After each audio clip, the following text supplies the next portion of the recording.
for the heads up, Murph. So hello and good evening, ladies and gentlemen. Welcome to our grand final of our special event for the spring. I'm sure you've already seen plenty about it. It is, of course, the Toboggan des Ardennes endurance race here at the Circuit de Spa-Francorchamps. Multi-class event. It's the first time that we will be bringing one of these to you live on our stream. And we've got a battle between the LMP2s, GTEs and GT4s all on track in this 2.5 hour epic on what can only be deemed as a circuit equal to the task. For those of you that are joining us, thank you very much, and apologies for our late broadcast. We have actually unfortunately had a driver out with sickness, so we've just been running down the roster making sure that that seat is filled with the next in line. That driver was actually out of the GT4 category. It was him. Just checking now to see who that was. But whilst I am checking that through, we do also have a few special guests that are going to be joining me on the mic for this extended race for the evening. A few familiar faces inside the community, but I'd like everybody to give a special warm welcome to my co-commentators for this evening. We have got Alex, the console, and Martin, who is better known as Lecky 2000. Bonjour, how are we doing, guys? Good evening, gentlemen. How are we? Yeah. Glad to be here, Murphy. Thanks for that. Looks like we've got an exciting event this evening. Really looking forward to getting these lads out on track and seeing how we get on with this multi-class event. Yeah, I'm sure it's bound to be a good one. Just having a bit of a run through how we actually got to this. I think Lecky's been having a little look throughout the history of the drivers that are involved, but also how they performed inside the heats. Yeah, I'm just taking a look at the previous stat for our drivers. I'll come back to you with the heat information when I've got the full stats. So we've got a bit of a star-studded cast here. So we've got a couple of previous Rubbies Racing championship winners. So I think we've got Bruce Law and Duff Tino that are with us, which are both the previous title winners at Rubbies Racing. I'm expecting those gents to do well. We've got a few new faces that are showing up as well. So it'd be interesting to see where they fit into the grid. And obviously we've got the multi-class aspect of the event, which is going to make it interesting. You know, drivers are going to stick to the lines. We're going to have a lot of passing involved and potentially quite a few pit stops as well. So, but I'll come back to you with the specific results from the previous races as well. Excellent, cheers for that, Lecky. Whilst we have got a little bit of time as well before these guys start to put in the hot laps, I mean, you got any predictions? I know both of you boys have been watching the heats as they progress through the week. I know I've got my impressions on what could happen through the race, but just wondering what your take is. So yeah, I think this race really is going to come down to who finds their groove early on and settles down and logs the laps. It's a long race. I'll be keeping a very close eye on Forston. I think he's going to do very well in this. And same for Bruce, as Lecky said, super consistent, especially in these high downforce cars. But guys, not to rule out NRP, Duftino, and CMC as well. Also run well in the heats. So start the cast throughout. I think Holmes and K Morse, respectively in the respective heats as well. They're both again quick drivers. K Morse, I know that he's been speckled with some previous technical issues over the last season, which have impacted his standings. So that could play a part today. Hopefully, he doesn't, and we see him throughout this event. But yeah, I think there's a couple of new entrants as well, such as Dan's consistently quick driver.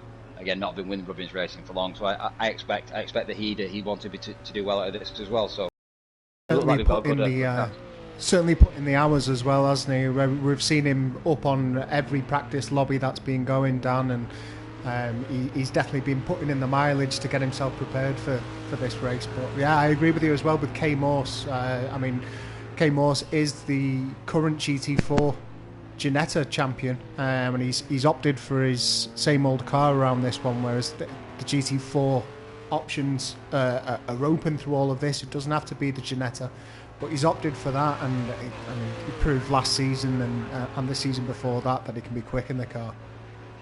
Yeah, and I think the GT4s are actually possibly the lesser preferred class of all drivers at this event. I think the LMP2s, GTs have had a little bit more showing of interest, but I think that those people in GT4s that have been consistently quick in GT4s are the people that have been displayed in that category, displaying well. So, like you said, familiarisation, maybe that's going to play a part in it. It's a long race, so there's a lot to look out for, I think. I think it's worth mentioning as well that for those of you that haven't done much endurance racing, or maybe you're relatively new to the world of sim racing, because this is going to be spaced over a 24-hour period in game, the differences between track temperatures are going to wildly vary from daytime and nighttime, and it's sort of having the right balance between your setup to be able to really throw the hammer down when track conditions are perfect. And the weather forecast is going to be perfect for today.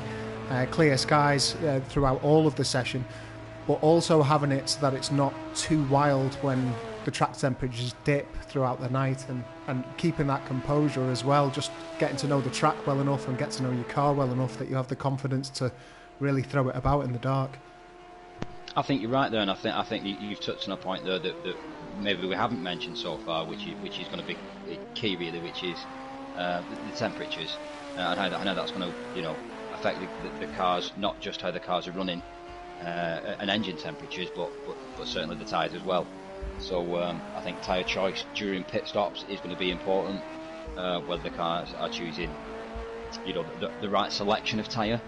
I think that's going to be important, but not just the right selection when they pit, exactly how effective they make those pit stops is going to be key.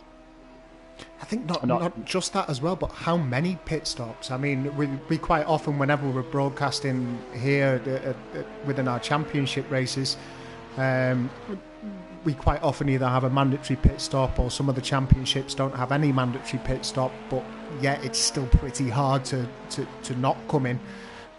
Whereas this one, it's almost a dead cert. I don't think any of the cars are capable of running the full race just on the fuel alone. But it's how they space out the fuel stops, whether or not they're coming in for tyres, and whether or not it's worth the extra time of sticking a new set of rubber on the car for that time that it'll take against the lap times that you're going to be able to set on that new rubber. It's really going to be a strategic battle between all of them, I think, in all the classes. Yeah, I think you've hit the nail on the head there with it's key when people do pit stop, and we know from some of the cars that the fuel tanks are larger, even in the same category, even in the same vehicle class. So that's going to make it interesting within the same class, let alone the mixture that's going to play on track for slow cars and quick cars coming out of the pit stops similar times, coming around that final hairpin. It's going to make it very difficult as people are re-entering track and the LMP started to gain speed there. It's going to be key, like you said. So yeah, very interesting to watch that. It looks as though CMC F1 is having some connection issues. Looks as though he's just managed to get back in though. We are currently halfway through the session, 20 minutes of qualifying before this event starts. So looking down the leaderboard on your left hand side at the moment, Travis is currently sat on top, Pippin bruised by about a second on his fastest lap. Next up we've got Fast AF Gamer sitting in third, and then Moritz Pizza in fourth. So the only other driver outside of the LMP2 division is CMC F1, who's just rejoined the session, so he's going to want to get himself set up and get a lap on the board. Because of the way that this is structured, he doesn't want to sit behind all of that traffic off the line. Despite having the more powerful car, he is still going to have to get past a lot of slower cars, and that's going to give the rest of the boys a chance to put the metal down and build up a bit of a gap.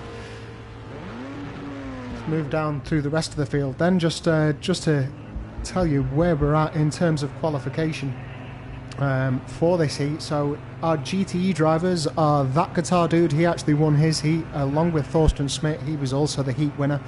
And then we've got Uniclark, NRP and Stu Ball, one of our new drivers inside the GTE. So you can see them pretty much settling into their positions. Does look as though we've got the driver out of it at the moment then. Let's see, we've got Uniclark, NRP, Stu Ball, and Thorsten Schmidt just above him.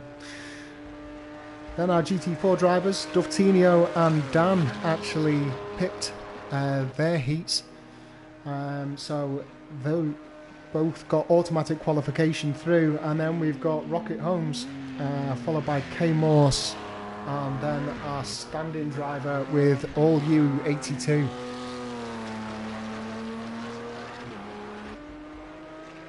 So 3 drivers yet to set a lap in this one. Looks as though it's that guitar dude, CMCF1 and Duftinho. All 3 drivers out on track though. It did look as though 2 of them had connection issues at the start of the session. Let's hope that that doesn't continue throughout the rest of this. After a 2.5 hour stint, of course, once the green light is on, they're not going to be able to join back into the session.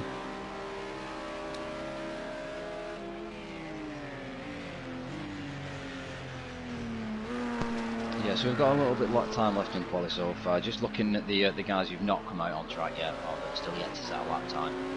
It does look like most guys are now out on track. There's still time to get a good couple of lap time, a good couple of laps in, regardless which car category you're in. But the guys are going to want to start getting out soon if they do want to start to keep those tyres warm. Worth noting there that Moritz Pizza has just set a blinding lap there, leapfrogging Bruce Law. He isn't enough for first place in that LMP2 class, but it's gone in pretty close. He sits just under 0.9 of a second away from pole position at the moment. We are currently following the action from Bruce Law as he runs a little bit wide there into the final turn. Whether or not that's going to invalidate his lap, we'll soon see.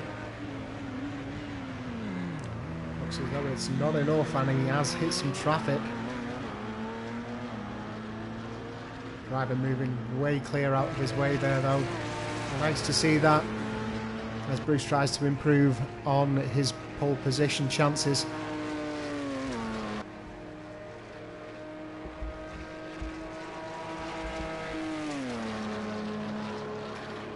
When we talk about our qualification positions, it means a lot to give yourself a good start away. I mean, you definitely don't want to be starting behind classes. For instance, if you're an LMP2 driver, you don't want to be back at that field. But on the grand scheme of a 2.5 hour race, it does sort of pale in significance. It just gives you that little advantage, doesn't it, Lecky? It certainly does, and that's exactly what drivers are looking for, and anything to try and give an edge around this track. Obviously, Spa is a very technical track, but with the complication of trying to, with the endurance factor as well as the ability to try to keep your car competitive within class, and it's more about understanding your position. I think on track. So you've got to have awareness around you for where other guys are pitting. Obviously, there's cars around you left, right, and centre. People are coming in the pits. People are, they're running their own race. You almost need to be aware of your own race as well as their race. So it's not just about speed. It's not just about your lap times. And it's not just about your tyre selection. It's about driver awareness as well, which is going to be difficult to do over a 2.5, roughly 2.5 hour race.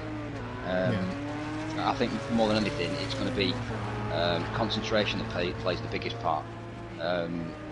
The cars, it's capable of doing whatever you tell it to do. It's what you're asking it to do. I think that's really key. So if you're pushing 80-90% all the time, you're probably going to do reasonably well. You might not win though. If you're pushing at 100%, the likelihood is that you know, at some point you're going to ask too much of the car, and it could end your race. I think it was interesting that you mentioned as well with the pits and awareness. I mean, because of where the pit lane exit is on this track, I mean, you've got the lads coming just out of La Source, and then you're pretty much blind on that right-hander into La Source, and anyone that's coming out of the pit lane, I do hope that they call it out, just to give those drivers just a bit of a heads up, because I mean, I know I've been in races before. You can, as soon as you're away from that exit line that's designated on the track, if you move out towards that and you've got an LMP2 car, you know, roaring in preparation for Eau Rouge, that can really set somebody back quite a bit. Worth noting, ladies and gents, that damage is turned off for this race, and so any large accidents that you see, these guys are just going to have to get themselves back on track and try and make do with it. It's not going to affect their pit strategies, though. They are just going to be able to get back on track and maybe have to deal with a dip in tyre temperatures or brake temperatures if they've, you know, adjusted themselves before or after the accident. But in terms of suspension damage or aero damage, that's not going to be a factor in this. Engine damage is turned on though, so these guys are still going to have to manage their engines and their engine temperatures. That's going to be a factor, I think, especially when it comes to repairs. Yeah, and I think you're right. I think that does play into the concentration factor as well. The fact that you know, if they do you know, have an accident, if a driver does make a mistake, the biggest damage there is mentally, I think. You know, the lap times are going to drop. However, that can actually be a positive.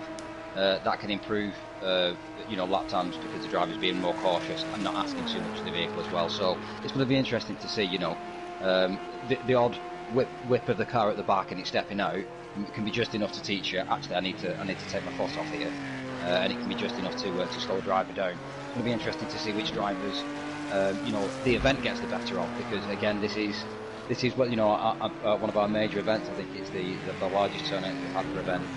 So the drivers are going to be feeling the pressure. So I'm sure they'll all want to perform, especially those that are more familiar with this track or previous champions. I think they're really going to want to make a mark here. So it'll be interesting to see. But not long now, I see them in qualifying. So we're just coming up to the final minute and a half, I think. So yeah, just 1 minute 20 on the clock. It looks as though that guitar dude is struggling with his connection.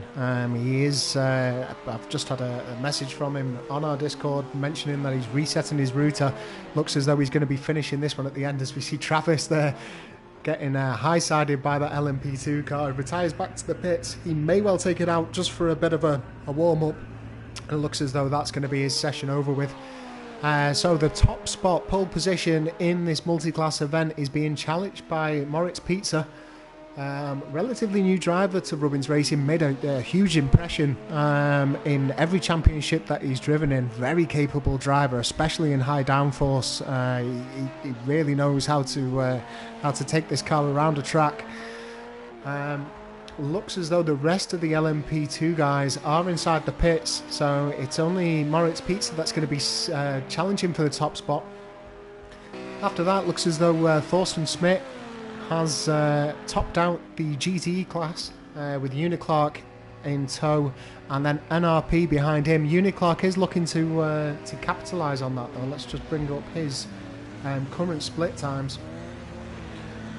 So he's actually picked Thorsten Smith's Sector 1 the last time out, but it looks as though that is Thorsten Smith's last time out as well. So we'll have to wait and see, really, when he crosses the line on how that one's going to go. Let's jump on board with him now. Looks as though he's just come over the top of Eau Rouge.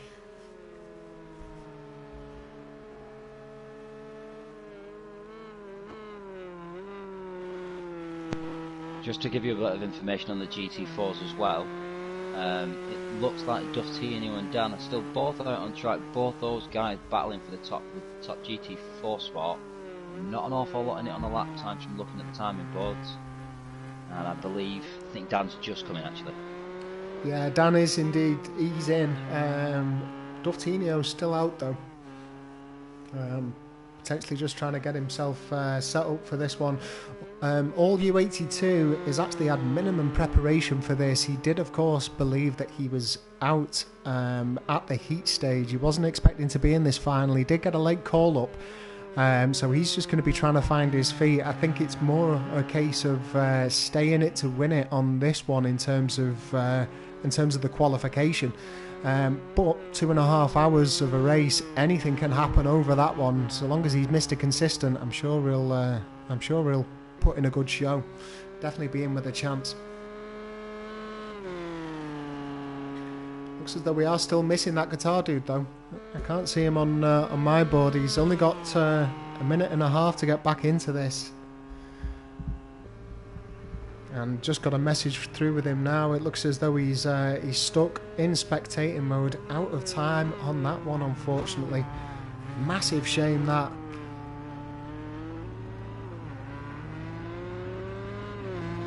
He did, of course, top out the GTE heat that he was in, and I think he was actually our heats functioned a little bit different to usual, as we see Uniclark crossing the line there, unable to beat Thorsten Smith's time. But yeah, our heats actually worked a little bit different. So the heat winners qualified for this race that you're watching now, for the grand final. But after that, it was the quickest race time after 25 laps that got you through it. Let's have a little rundown of the grid for this evening's 2.5 hour multi-class endurance race. It's Travis who tops out the LMP2 class, followed by Moritz Pizza, and then Bruce Law just behind him, with Fast Av Gamer behind him, and then CMCF1 at the back of that field, unable to get as much of a lap in qualification as he would have wanted. Then we've got Thorsten Smith, top of the GTEs, with Uniclark just behind him, and then NRP Nicky in third in that GTE class, with Stubble just behind him in fourth. And then on to the GT4s with Rocket Home 35 in the top spot in that classification, and then Duftinio just behind him. Ran about half a second between those. I was expecting that to be a little bit shorter. Good showing by Rocket Home. Then we've got Dan in third place in the GT4s. Not a huge gap between him and Duftinio, about half a second again, with K Morse in fourth and All U82 in fifth. So, ladies and gents, that is the qualification for this one. We're now jumping in to get these lads set up for the race. What do you reckon then, Lecky? Who's going to be topping it out in each of the classes for you? Well, I mean, I think we've had a great showing from Travis there to top LMPs. I was expecting, as with most people, our favourite there to be Bruce, but no, great show from Travis. I think we could get a potential upset in that one. I think that's potentially the heat to watch in terms of where we could get some exciting battles. I think Holmes potentially in GT4. That's a good shout. I'm going to stick with that one from the original original ones. Not sure about the GTs. What do you think, Murph? It's a funny old class, isn't it? Really, I mean, all of the guys really, really quick. I'm going to go with the rank outsider. I'm going to bank on Nicky. Well, you see, that's one of my calls, really. Nicky is Mr. Consistent. He doesn't like to really push it hard. What he does is he just sits behind a driver. But I think for me, now that guitar dude is unfortunately out the picture, I think I am going to have to go with our sort of favourite on this one, who qualified just above him, and go with Thorsten Smith. Yeah, I mean... Yeah, I thought you might. He's German in nationality and German in nature. I mean, he's so precise in everything that he does. It's rare that he makes a mistake, and I think he's putting enough hours on this just to be able to have the right strategy and bring it on home. Good luck to all guys anyway. But I think predictions are not too far out, but it's going to be interesting to see. Anything can happen. Too long now before we go across the line, have we? So over to you, Murph. Those of you that are watching on the YouTube, by all means, put in your predictions on this one as we wait for the light. Here we go, ladies and gents. Hopefully no action into the first corner, but we are away in our special event. It looks as though there has been a slow starter there in the LMP2 class. I think that might have been... it was Fast As Gamer, I think. But yeah, it looks as though Moritz was having a little look up the inside of Travis. He's hanging right on the back of his exhaust there. It looks as though he's going to try and make a move easy and get into some clear air. Let's jump into the chase on these guys. Get a good view of what they're doing as they break out of Radion, heading down the Kemmel Straight now. And no action into Lacombe's. We want all of these guys to get through safely. We'll go back trackside and make sure that we can catch any of the action. So all of the LMP2s safely through. Let's have a look at the rest of the class. As we see, it's actually CMCF1 that got that bad start. He's currently found himself amongst the GTEs. He's going to have to be pretty careful around that because those boys are themselves battling on track. Let's jump back up to the action in front. It looks as though Moritz Pizza getting a little bit squiffy there on the exit. But we have got Travis who's settled now into the lead. Bruce Law in tow, not too far away either. And then it looks as though Fast As Gamer currently challenging Moritz Pizza in the background there. Let's see how they get through. Yeah, but it looks as though Moritz Pizza are able to hang on to that. A little bit of a look further down the field. So we've got Thorsten Smith currently leading out the GTE class. It looks as though CMC F1 just getting past him, but they are exchanging places at the moment.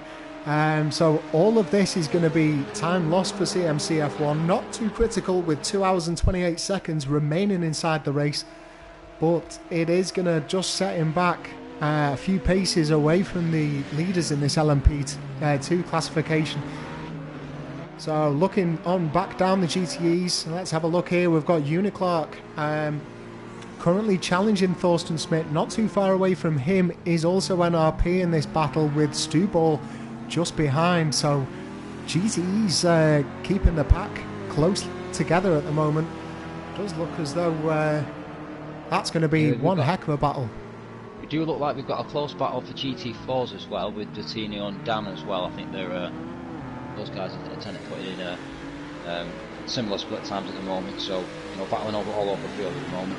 Yeah, Rocket Home looks as though he's got an early lead, really, a gain of gain of about 3 seconds, and then the rest of the pack behind him. Let's try and we can just see him there in the foreground of the stream as he goes up to the approach of Eau Rouge. So he'll be looking to capitalise on that, but the rest of these guys that I'm sure in the GT4 class are going to be switching themselves around quite a bit with any mistakes made.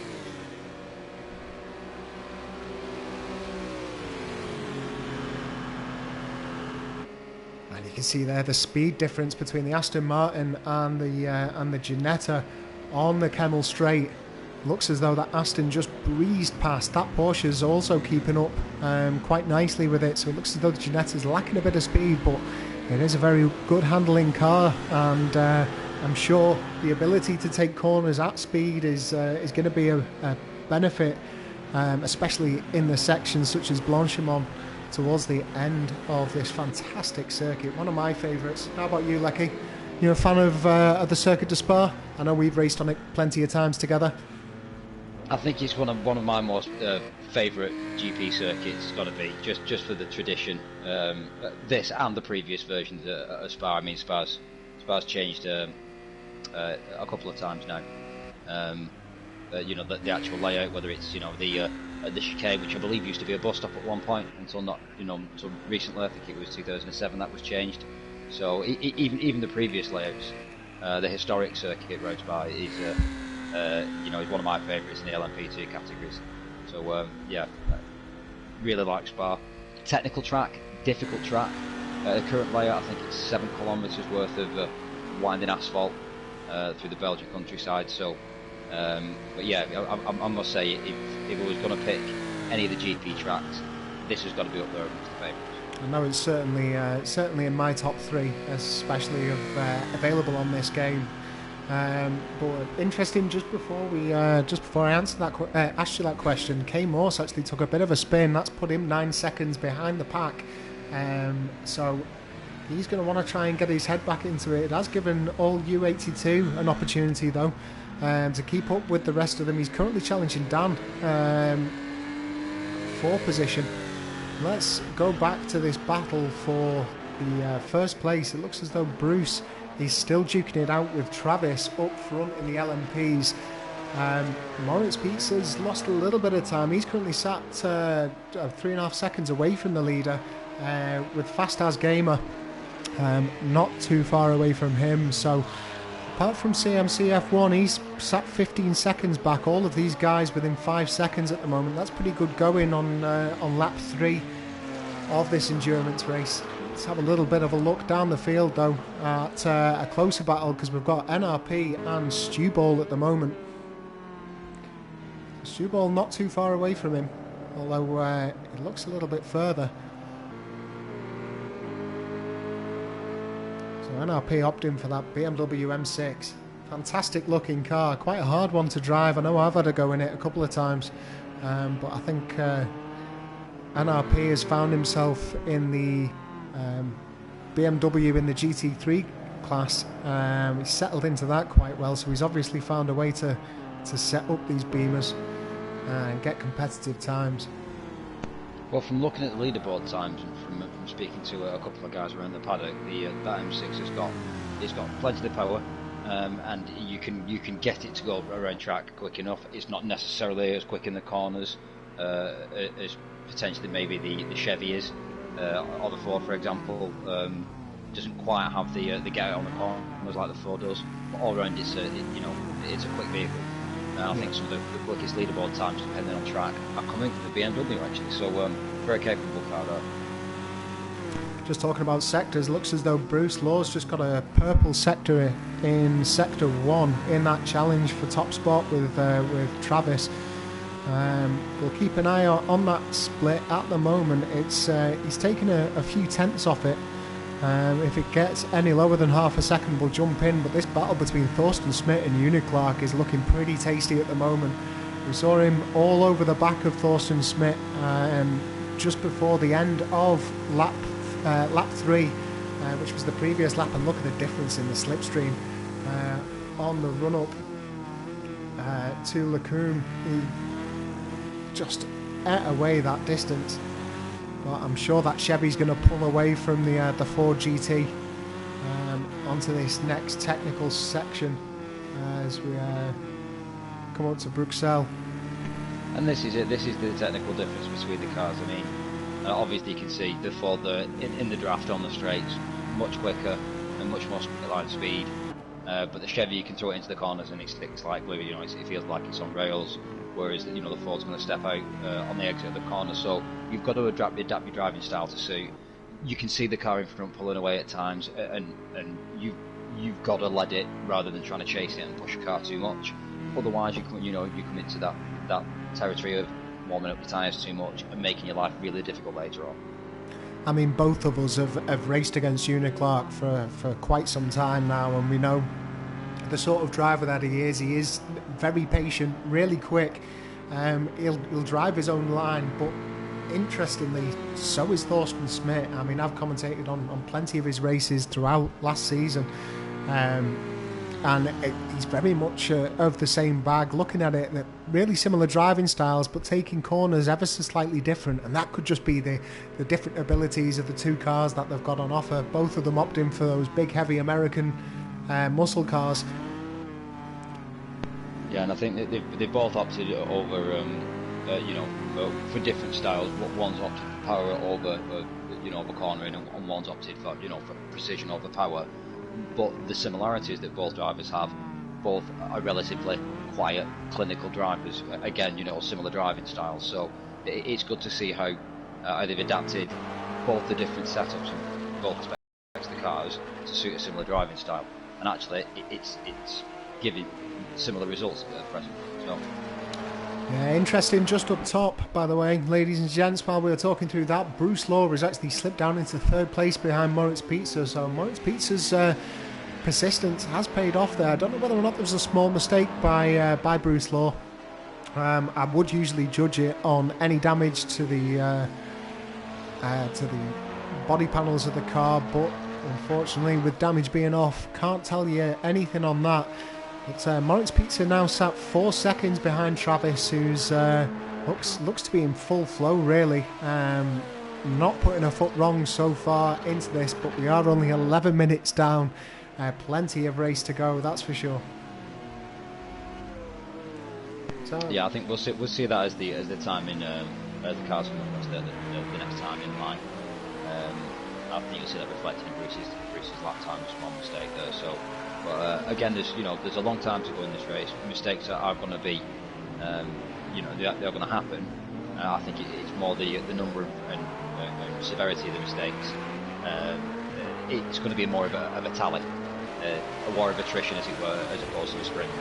So it's going to be a slugfest. The drivers are going to be battling against their own abilities as well as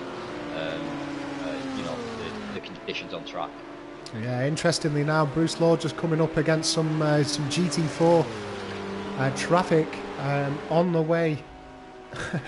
Yeah, he had traffic all the way through Eau Rouge. He actually overtook the cars through Radio.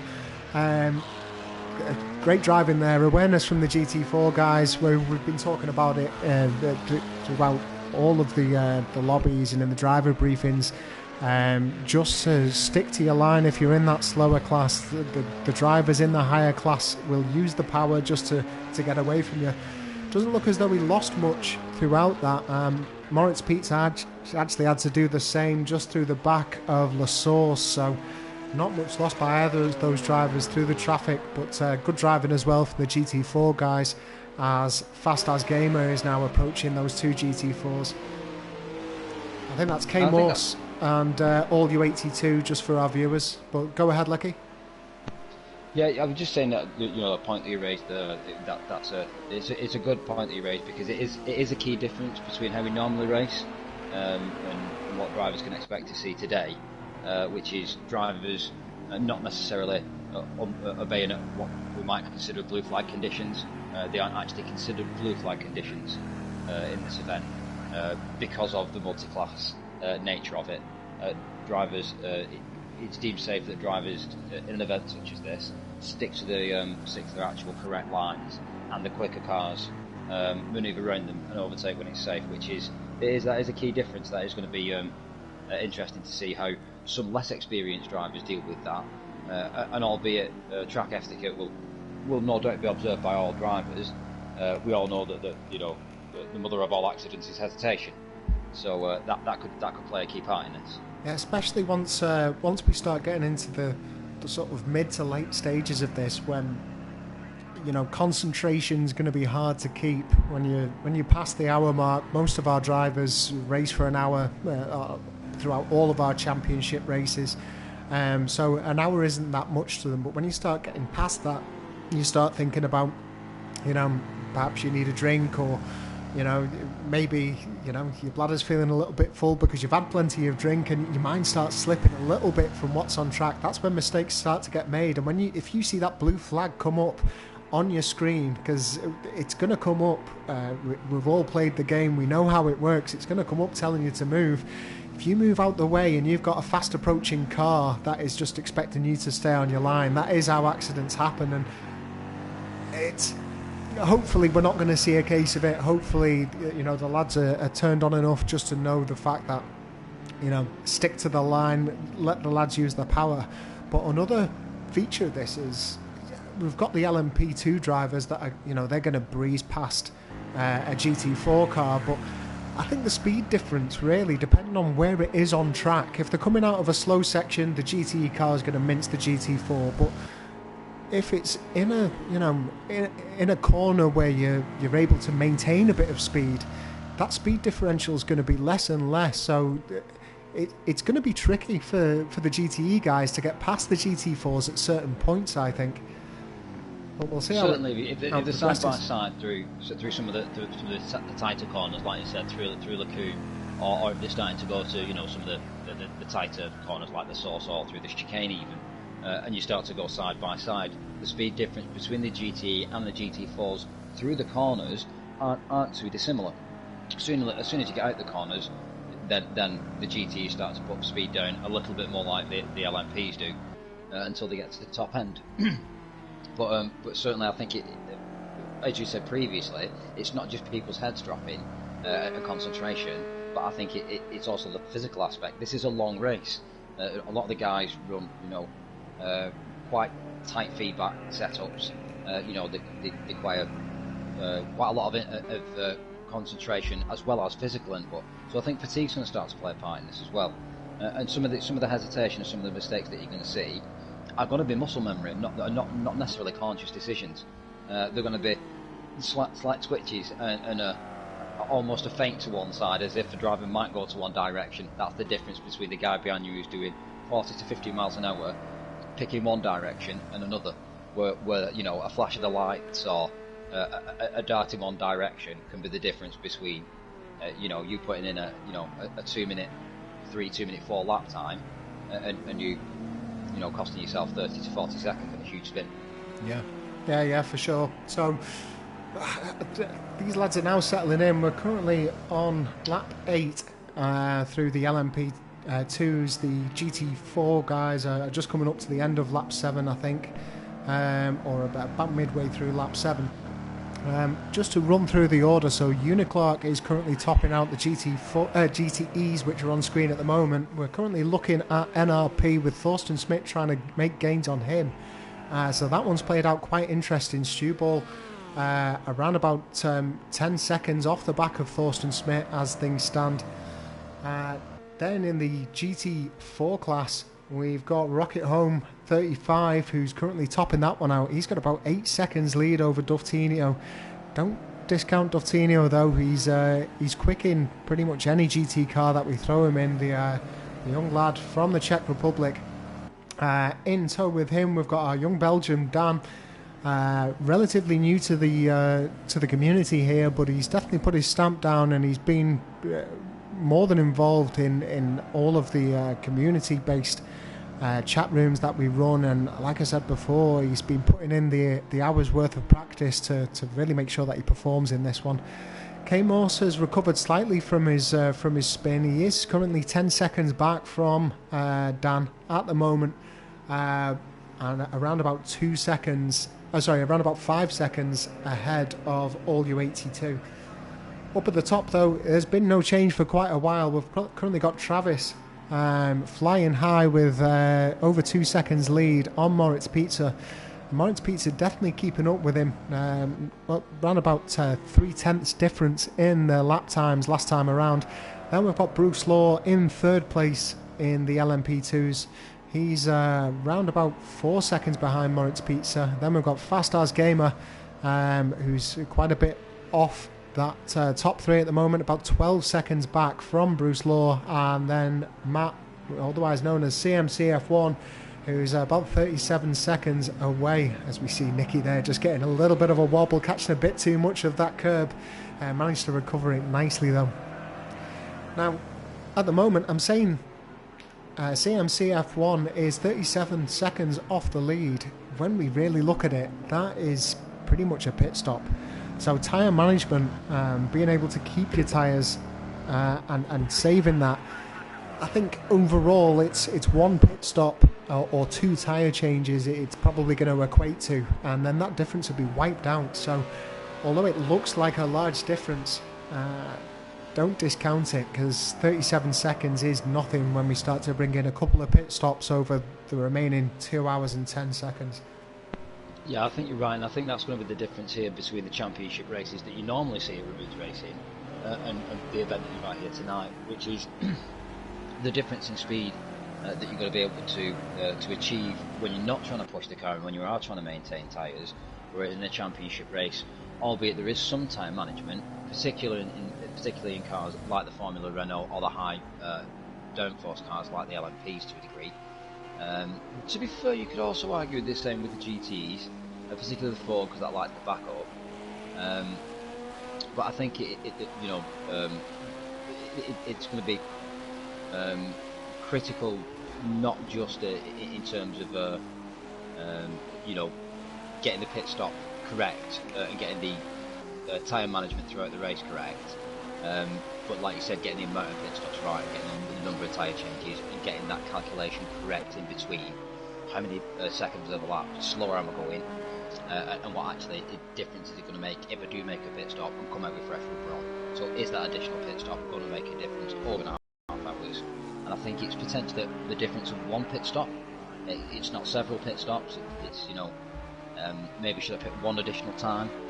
Maybe, you know, for the GT4 cars, if you're in the Ginetta, maybe you're thinking one pit stop's enough. Me personally, I think I'd rather go with two. So I know I can push the car. Well, I don't think that these GT4 cars have got enough fuel on board. Even when you brim the tank, I don't think they've got enough fuel on board to just do the one pit stop. Could be wrong, but I don't know whether or not the fuel tanks are going to be able to handle it.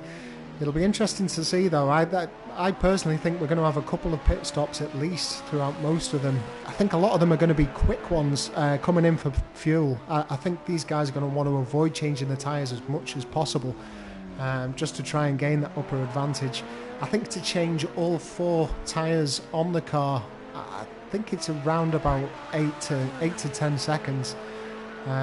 So I think if they are able to change the setups, I think all of the guys that are on track tonight are racing with wheels. I don't think we've got any controller drivers out on track. But if they've got the ability to change how many tyres or which tyres, that's going to definitely give them at least a step in the right direction in terms of advantage, that's for sure. Just to chime in, talking about the pit stops, we did hear rumours on the Discord that some of the LMP2 cars are considering a 5-stop. Whether that be for fuel or tyres, we're yet to find out, but they're going to be pitting an awful lot more than the GTEs and the GT4s. So it'd be interesting to keep an eye on that. Yeah, that will be interesting, definitely. Cheers for that, Alex. I mean, we'll have to wait and see. We're currently 23 minutes into this pit stop, and I've taken part in a couple of these races and watched a few of these races, although they're not broadcast. It's not regular to see these guys come in and change the tyres. They may well come in for fuel, but I think that's only when they've made mistakes. But there's a huge difference between a 40-minute race and a 2.5 hour race, especially in terms of how much you can manage those tyres. So yeah, it's going to be interesting, and we will try and keep an eye out on who's pitted, how often they've pitted, as we see Travis now just encountering some GT4 traffic. I think that might well be Dan in the Porsche. I'll just have a quick check. It is indeed. So through nice and clean, it's what we like to see. There's going to be Moritz Pizza as well, just about to encounter Dan inside the Porsche. Not the best place to overtake him, and I think this comes down to what I was saying earlier.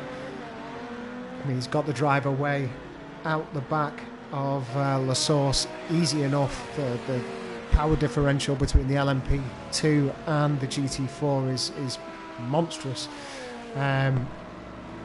Yeah, and if we can just jump in there, Joe, with the as you just gone saying regarding the endurance that's needed, and what the mistakes that the drivers are going to make and how important it is, regarding the concentration track times.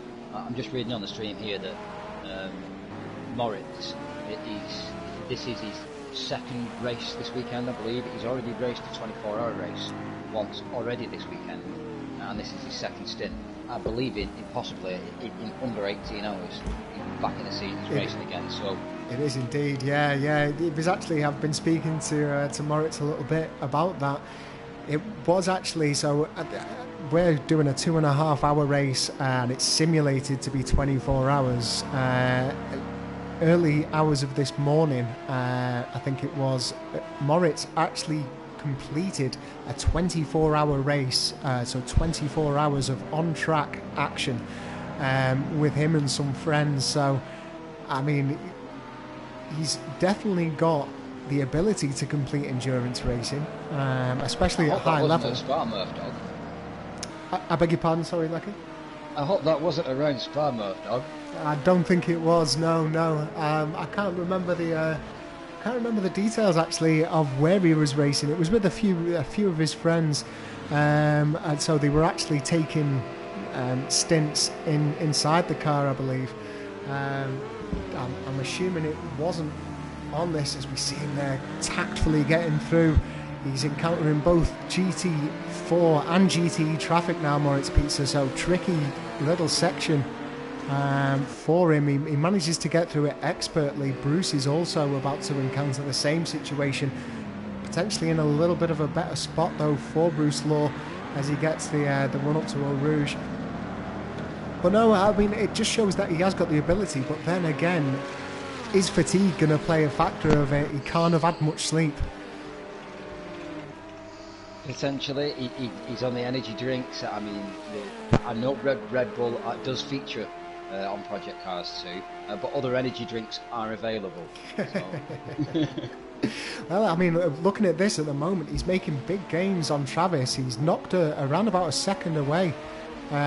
Just looks as though it is just down to track position, but we can see him fast approaching on Travis now, so he can't currently hear our commentary because of the way that we have got it set up, but something spurred him on. Maybe just the sight of Travis's brake lights up ahead, but I mean, there's no signs of fatigue as of yet. Well, we are only 27 minutes in, another 2 hours to go on this, so it'll be one to watch. I think Bruce Law, sat in third place in the LMPs at the moment, is potentially just finding his rhythm. Another driver that we've raced with plenty of times throughout our time here at Rubbins Racing, and for some of you guys beforehand, we know his competence in a high downforce car. I mean, I think he was showing us some statistics from Project Cars 2 in the LMP class, and I think he's done. What was his mileage, Lecky? Can you remember that he posted up before? I'm just trying to get the details of it up now. Hold on 1 second. He just showed his statistics, didn't he? I think either way, it's plenty inside the LMP. Just to chime in, just while Lecky digs that up, can we see the time penalties, guys? There's a few. Looks like Travis Forster, NRP, and Duftino K also all managed to pick up penalties of some description already. Unfortunately, can't see those on any of the details that we've got, Alex. So it's unfortunately just going to have to wait until the end. It doesn't supply us in this race mode, I'm afraid, that I'm currently broadcasting from. I've got the statistic up though. So Bruce Law in the Marek RP 219D, which I think he's currently inside, he's clocked up just under 17,500 miles, 17,500 kilometres in that car, and he's actually done 15.4 thousand kilometres on the Circuit de Spa-Francorchamps circuit. So he knows this circuit, he knows the car. I think right now what we're seeing from Bruce Law is him settling into his race. He knows how long there is to go on this, and he'll just push when is needed, I think.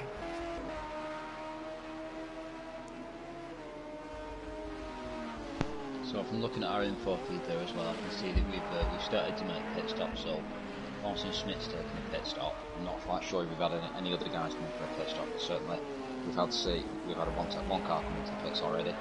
So I would expect to start to see the other guys come in. Tyre Wars being similar in the LMP2s. If setups are similar, we could start to see those guys starting to come in now. It looks as though if he has come in for a pit stop, he's done well to get ahead of NRP. That difference didn't look too big, but yeah, Thorsten Smith currently sat in second place in the GTE class. NRP trying to hunt him down with a roundabout between 1 and 2 second difference between the two cars. Stu Ball is around about 11 seconds back from NRP, so NRP currently sat pretty comfortably in third in the GTE class. Just picking up a little bit of dirt there on his way round. Great looking car, that M6, that's for sure. Let's jump down to, I think I saw a closer battle, but maybe it was my my pit board's actually a little bit slow on my computer on this one. It looks as though that is currently our closest battle, so we'll get back up on board with our leader. Let's see where he is on track and whether or not there's any traffic around him. It looks as though he's just got around a little bit of traffic. You can see Moritz Pizza there in the background as well. Currently 1.5 seconds behind him. There's a lead between 1.5 and 2 seconds between the two leaders inside this entire race, and it does look as though Travis is about to encounter another GT4 car. So it is a Ginetta as well. I'm not sure whether or not that is K Morse. I think it might be in the purple and white livery. All U82 also inside that livery as well, but I'm pretty sure I saw him being passed earlier on through this lap. But Travis, yeah, he's putting in consistent 204s. The guys behind him, Moritz and Bruce, they were slightly inconsistent lap times with the 206, 208 respectively previous laps. So looks like those lap times are equalising and normalising out now as they're finding them. It does look like Travis is still pushing on hard, so that's good to see from Travis. Ranked outsider there.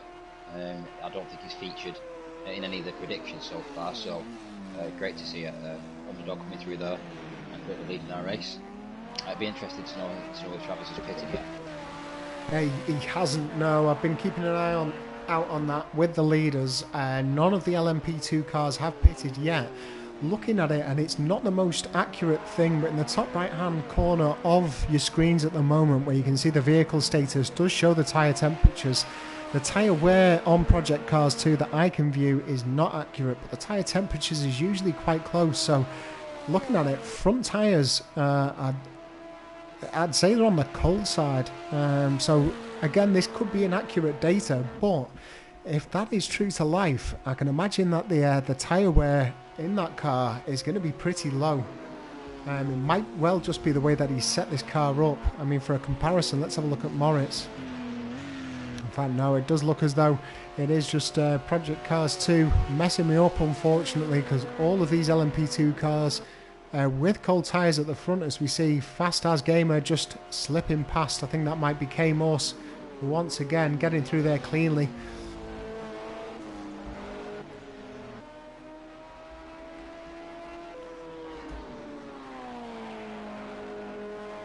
As we go through all of this, just like to thank all of our viewers that are currently watching. For those of you that aren't aware or can't see the comments section, this is actually a charity race. We are trying to raise money for a global cause as we struggle through a global pandemic. I'm sure that all of you are aware of it, and all of you have been affected by it in some capacity. Hopefully not in some of the tragic ways that we've seen across the world by our friends and neighbours, whether that be within your street or within your country or within your continent. But we are raising some money, if you are able to, for the world. It's the Global Food Banking Global Network. Food Bank, yeah, not the World Food Bank. But yeah, there will be a link in the comments section below if you are able to put your hands in your pocket and support a good cause for people that are in need at the moment. We do encourage you to do so, and we would thank you very much. We are setting our targets pretty low on what we hope to try and raise for a great cause, but every little helps. So back into the race in action. 35% of that target, just for an update on that figure. While you mentioned it, Jay. Oh, that's fantastic news, yeah. So currently at 35%. If you can help us try and get a little bit higher up, it would be appreciated.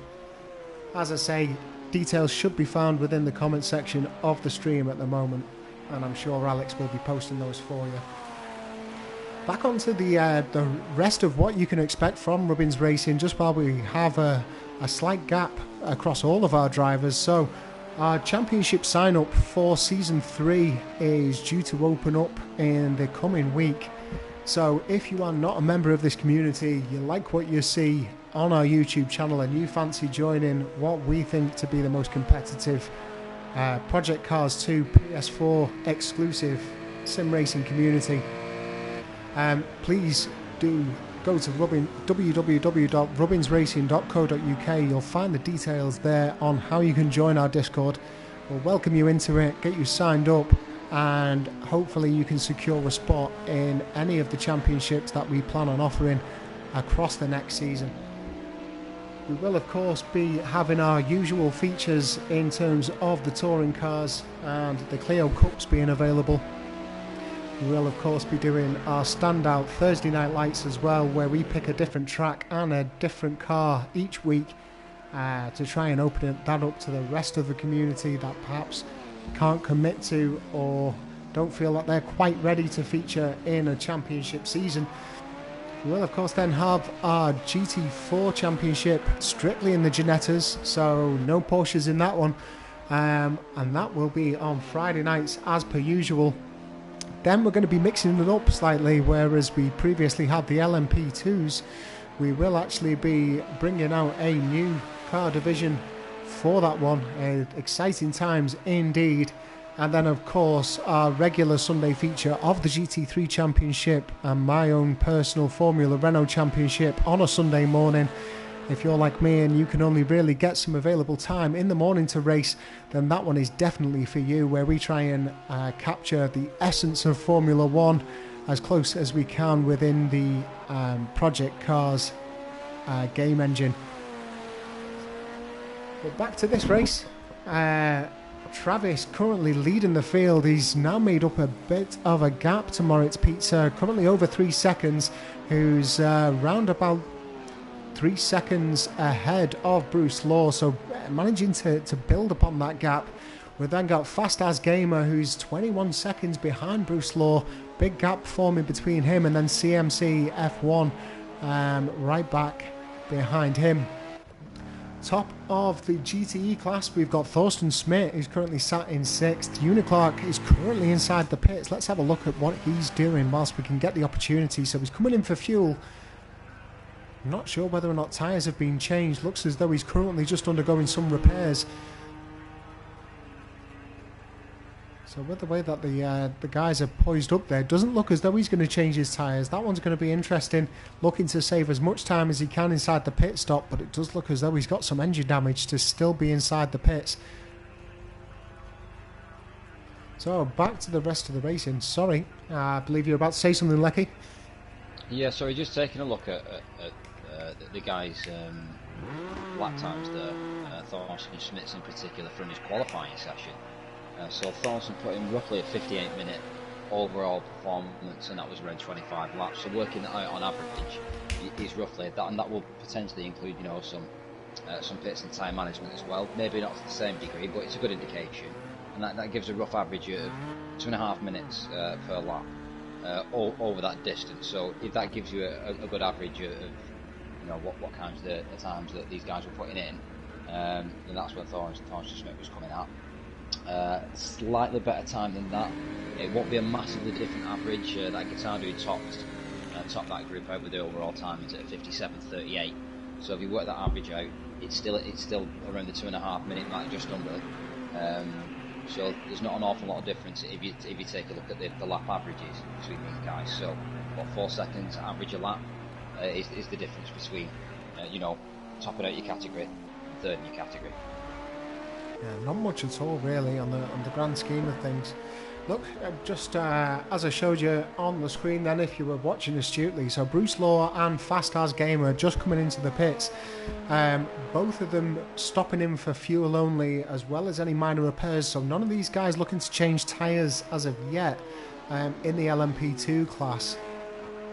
Not seen any of the other guys actually viewed them through the pits. Apart from Uniclark, it didn't look as though he came in for tyres either, but I did catch him after he'd already stopped and his fuel nozzle was already inside. So I think these guys looking to maintain the tyres for now. We haven't yet seen the sun go down. I mean, the sun's getting low on track, but we're not even entering dusk yet, so looks as though they're going to try and go through the nighttime stint if possible on the same tyres, but we'll keep an eye out on it as the race progresses. So we've got CMC in the pits now as well. Doesn't look as though he's changed any tyres. He's now getting some repairs to his engine. We've got to take into account as well the notorious problem which we get, which is unpredictable pit crews. And despite some of the best efforts in the world, the pit crews don't always get it right. So it's not always just down to a driver on whether he's successful during a race. It's also down to his team around him. So let's hope the guys pit crews do get it right today, and they do as they're told. Yeah, there's nothing worse than when you're inside a race. Any of you guys watching that have played Project Cars, which I can only assume is a great deal of our audience at the moment, I'm sure everybody that has had to do a pit stop will have been stung at least once in their life with them either not changing the tyres when they're supposed to, or maybe even repairing some damage that you haven't thought to have requested that they change. Now, damage is off on this one, but I can imagine that because the engine damage is turned on, these guys are going to have the engine repairs engaged just to make sure that they're not distracted, trying to engage that whilst they're driving. It looks as though Travis is just approaching. I think it's all U82. Let's have a look. It was indeed. Able to get past him with relative ease, just through the back end of the coom. That gap, around about 3 seconds between Travis and Moritz Pizza. Both of these guys yet to stop, so that's why the gap is so great between him and Bruce Law. It does look as though Travis, he's currently got 4 litres worth of fuel left in that car, so I imagine that Travis is going to be coming in the next lap. In fact, here he goes straight into the pit lane. Let's have a look. Moritz Pizza able to stay out. He only has 4 litres remaining, so he's playing with fire a little bit there. He's going to want to watch that fuel load. He definitely doesn't want to run out of fuel after what has been a really consistent great bit of driving. So Moritz takes the provisional lead at the moment with Travis in there for fuel. Let's keep an eye out on his fuel gauge. And this is the thing. This is where you're in the lap of the gods to a degree, and the best will of the world. If they don't choose the correct pit strategy, or they make a split-second decision and change it at the last minute, which does happen, you can go and put 4 or 5 litres in, and you'll be pitting again in the next couple of laps. Which, like I said, you're talking about average lap times, and the difference between these guys being a couple of seconds a lap, that would devastate your average lap time. So it's really important to have faith in that pit crew. Make sure your pit crew get it right. These guys will have practiced, like you said, or the vast majority will have been getting this right over the course of the heat sessions and on the run to this evening. So all with the exception of with Al, wasn't it? With Al Axiom, I believe. Yeah. Alexium or all U82, as you'll see it on his PSN tag. Not putting in as much practice as the rest of them. I mean, he was practicing in the build-up to his heat race. He just hasn't been practicing since that. But that was, of course, only on Friday. So hopefully he's not too far away. As we see Moritz Pizza now in his final litre of fuel as he's just coming up to Blanchimont, so really cutting it fine. It might well be an inspired move. I just really do hope that he manages to get into that pit lane and get through it. Looks as though he's managed to make it work though, so good driving from him and knowing the car's ability. Certainly cutting it fine though. Definitely cutting it fine, but I did hear reports from the pit lane just going back to Al. It was that last minute with him getting to this race due to like I said, due to the fact of a driver retiring. There was even reports of him running across the paddock with helmet in hand. I'm sure trying to take on fluids as quick as he can. Looking at the position of Bruce Law now, as he's just coming up to Blanchimont, so it's whether or not Moritz Pizza is going to be able to get out. It looks as though he's still in the pits. Looking at my map at the moment, he's still static in the pit lane, so it looks as though we're going to have a new provisional leader with this one, with Bruce Law. And we are indeed, as Moritz Pizza is now just exiting the pits, but he's not going to be able to get out of the pit lane in time. So Bruce Law takes the lead on this one. Looks as though that persistence has paid off, and I mean, I knew he was going to pull in and run his own race, as we see the sun now setting here in the Ardennes. So we're just about to enter night time. But yeah, Bruce Law, he knew his game plan before this. He's done it plenty of times before, and I know for a fact he's been practicing both on online lobbies and in solo lobbies as well, just to try and get the setup of his car right and get that muscle memory of driving around the circuit for 2.5 hours in check. But it's now paying off. He's got 8 seconds lead above Moritz Pizza, and then Travis is around about 2 seconds behind him in third place, with quite a large gap now formed between Fast As Driver and CMCF1. I think it's going to be interesting to see now. I mean, obviously, if we look at the timing boards currently, they're not a true reflection for the guys in the LMP classes, but certainly for the GTs and GT4s. Looking at those lap times and watching how those start to change with the temperature difference, the temperature drop off the track, it's going to be interesting. So I think we're seeing 203s, 204s, potentially in LMPs. I'd like to see what difference that has going into the evening, and whether that's made a difference to the last test strategy they've had, and has that increased or made a difference to the tyre pressures at all. So will the guys be running a slightly different tyre pressure setup now to combat the drop in temperature? So, but lap time should tell us as well the next few laps. So we had reports from Jeff in the comments section, who raced in one of the heats, that when the track went to night time, it dropped by about 10 degrees, and that's going to catch a lot of these guys out, which might be why obviously they're not taking tyres on this first stint, thinking that they're going to call during this nighttime stint and try and change for the morning session as it comes. But we wait and see. Yeah, I think that's going to be my predictions through this. I think we'll see tyre changes just as the sun starts to come up, if they are starting to fall off.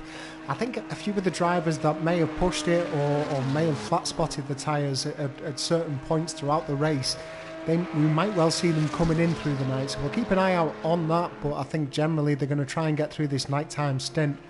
I actually watched quite closely the LMP2 heats, and off the top of my head, without any facts to back it up, but I think the guys were losing around about 4 seconds a lap in the night time. Whether or not that was just them being a little bit more cautious over not being able to see the braking points and the apexes quite as clear, I'm not too sure, but I think it's more down to temperatures and how far you can push the car. I think that's only going to be accentuated by the fact, like we said, you've got the added part of fatigue, and this stuff's not going to be coming up after lap 7, and you're racing through a mock event that's 24 hours after lap 5, lap 6 or whatever. You're actually doing this on lap 30 and lap 40. It's a whole different dynamic at that stage. The amount of bravery that a driver has going into the Eau Rouge section, for example, is going to differ greatly on lap 30 in the middle of the night as it would do on lap 4 with warm tyres in a championship race. Yeah, most definitely. I mean, looking at this now, it looks as though Bruce Law's lost around about 2 seconds, and the sun hasn't even properly set here at Spa yet. So already time being lost, and we will see the track temperatures plummet down as that ambient temperature starts to go. So these guys, to me, this is where the race really begins as the sun sets. Luckily, with damage turned off, it means that all of the guys have still got their headlights. Anybody that's driven in the dark with damage settings turned on knows how bad it is to have had a little bump on the front end and have no headlights, racing in some sections in complete darkness. So that's why we've made sure that visual damage is disabled for this race, just so that the guys have got the headlights, as we're about to do a few hours worth of simulated driving in the dark. So just to comment on pit stops, though, we go into this evening section. I can see that we don't have any of the GT4 guys that have considered a pit stop yet. And to be fair, it's probably not appropriate. The tank's probably nowhere near empty yet. But that is going to be interesting, because they've got to have set their cars up to account for this temperature drop. And I can see that already from looking at the thermometer, track thermometers, we've already dropped 2 degrees since we've been talking about it. That's 2 degrees Fahrenheit given, but it is starting to come down already. Well, looking at, we're currently on board on the stream with Rocket Home 35. He's currently got 20 litres of fuel left in. I can imagine that he brimmed the tank for the start of this race, as did all of the drivers. So the GT4 class, top of that class at the moment, has just started his 21st lap. So judging off the back of that, it looks as though he's going to get a few more laps in yet before he needs to stop in for fuel. As we see, Dan looks as though he's coming in. He's got 23 litres worth of fuel remaining on there. So are we going to see our first tyre stop? This is going to be an interesting one. Could also be damage, I suppose. From looking at the guys in the GT4s, there was next to nothing in their heat times. And to be fair, from looking at the laps that we're coming up to now, we're roughly entering the about the limit for the heats, which was 25 laps. So we're talking around about the hour and 4 minute mark, and that was for Patino, Rocket, and for Dan, all those guys putting in similar overall times. But yeah, so 21-22 laps was roughly not too many laps away from the heat. So I would expect these guys to be like you said, potentially pitting more than we originally estimated. I think it's going to be a definite 2-stop strategy, if not a 3. You see Dan coming out in the pits there. The reason I've stuck by him is we can see that he's now filled up his tank. That's 87 litres worth of fuel. He did have 21 remaining, so I think this is more just about his track position for Dan. He's now going to come out in clear air in terms of any of the other his fellow sort of class members.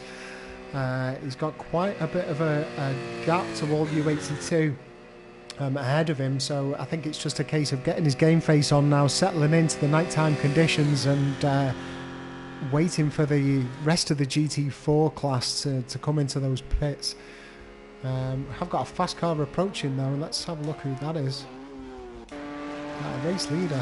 Sorry for skipping through, I'm not sure who it was actually. I think it might well have been CMC F1 as I went through the rest. Currently on board though with Bruce Law. He's maintained around about 7 seconds ahead of Moritz Pietz, who's in second. We saw him able to take the race lead as Moritz came into the pit lane to stock up on fuel. So let's have a look at the differences in fuel. So Bruce Law currently with 39 litres in the tank, Moritz with 60. So I can imagine we're going to see a leapfrog before the end of the race, definitely, between these two drivers. The rest of the LMP2 class as well, looking pretty evenly spread in terms of the fuel loads. I'm pretty sure that Fast As Gamer and Bruce Law came in at similar times. CMC, F1, Moritz and Travis coming in a little bit later than those two guys. You see NRP just exiting the pit, so he's done his stint now. He still sits in third place in that GTE division. It looks as though he's actually just been pipped to it by Uniclark as well. So we can see a GT4 bit of traffic here. It's getting interesting as we approach the top of the hill through Radio, and now on the Kemmel Straight, as these two try and stick in each other's slipstreams. Will we see a move here from Nicky? He's definitely sniffing around Uniclark for it. NRP, of course, with colder tyres after doing his pit stop and a full load of fuel as well to compete with, so that's going to misbalance the cars. We see him get all sorts of messy onto the grass, manages to hold it together. It doesn't look as though he's lost much time to Uniclark, but that's going to ease the pressure from him without the view of that black BMW right in his rear view mirror. So a bit of a gap forming now. Let's have a look at Uniclark. Uniclark, in comparison, running with 53 litres of fuel. So that's going to be quite a bit of weight difference between the two cars.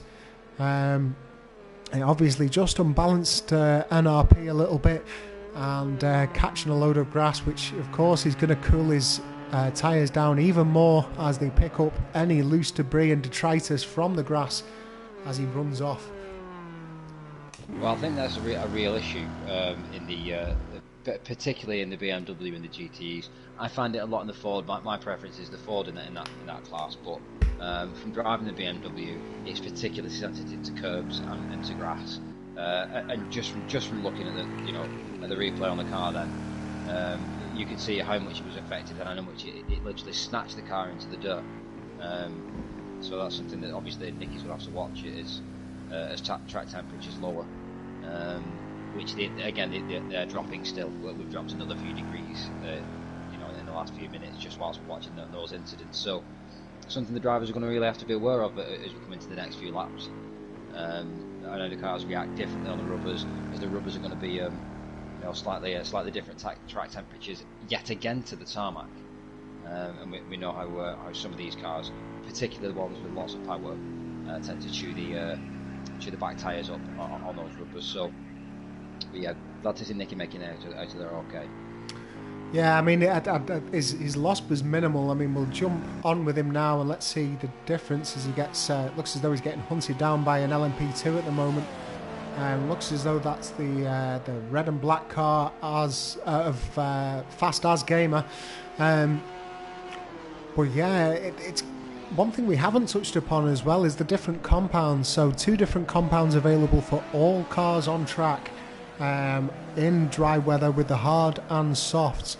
I think most of the drivers will have opted for the hards to try and get the longevity out of it. It's something that I'll keep an eye on as I flick through my camera views, but yeah, whether or not they've taken that gamble. So we can see NRP at the moment on the hard slicks. Most of the other drivers that I can recollect also on the hard slicks. So we see Uniclark there just getting overtaken by Fast As Gamer as he approaches through those back markers. NRP's about to come in contact with some GT4s as well from the look of things. A little bit more traffic for him to contend with.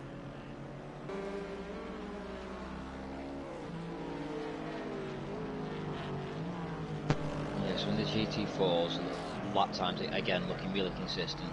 231s, 232s for all the guys at the moment. So keeping pace doesn't seem to be the issue in the GT4s. I think it's more longevity in the GT4s. When you start to get to the edge of its limitations, it starts to become a different animal, and it's really difficult to keep in check. Particularly, I find with the Aston Martins, really lovely to drive, and then when you push it just a little bit too much, without hesitation, without really letting you know, she bites you. So that's difficult to deal with. In the dark, when you come to sections like the chicane, it's going to be hard work for these guys. So there's no mean feat, and we've got over an hour and a half worth of lap times to go. So you do really need to keep the wits about them, these guys. Good to see that the track etiquette is still being observed there. Nicky makes his way through. Yeah, I think worth pointing out really across all the classes, the guys haven't lost much in terms of the lap times at the moment. To a point that you touched on there, Lecky. Looking at last time round, Moritz Pizza and Travis actually going around about a second slower than the quickest outings in the light. Track temperature hasn't dropped too much yet.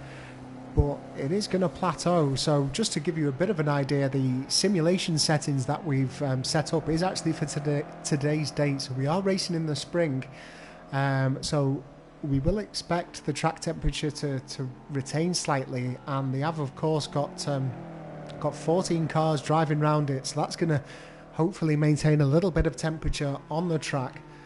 But as of now, these guys coping with the dark really, really well.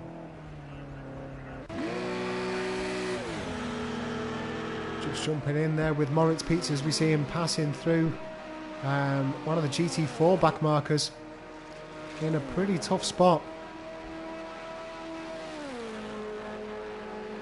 He's able to continue shaving off lap times against Bruce Law, going over just under a second and a half quicker than Bruce that last time around, and it was something similar the lap previous as well. So looks as though Moritz has decided that this is his time to put the hammer down, use up a bit of that fuel that he took on board, and try and leapfrog over Bruce Law and take that first spot.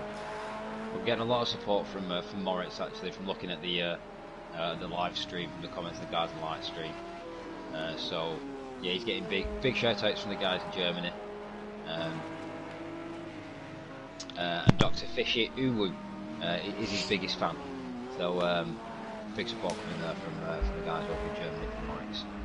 I mean, really accomplished driver. He definitely races in various different championships, and to be honest, it shows. I mean, from his first time out, I think he may well have joined me in the Formula Renaults, and it was quite evident that he's a competent driver. Speaking to him online as well, I mean, he loves high downforce cars. He's obviously got a brilliant ability, and it's not just his ability to drive fast. It's like all of the guys that you see putting in consistency. It's the racecraft as well, knowing when to push, how to manage the car and how to manage the race. So yeah, he's putting on a fantastic spectacle here for us, for the rest of the audience, and of course his international fans, German and European alike. So he's just below a second and a half now to our race leader, Bruce Law. We'll jump into the chase and we can have a bit of a better idea about how this gap is decreasing as we now try and, I think he's just outside of the slipstream down the Kemmel Straight. Let's see if he can make anything up under braking as we go into Lacombe's.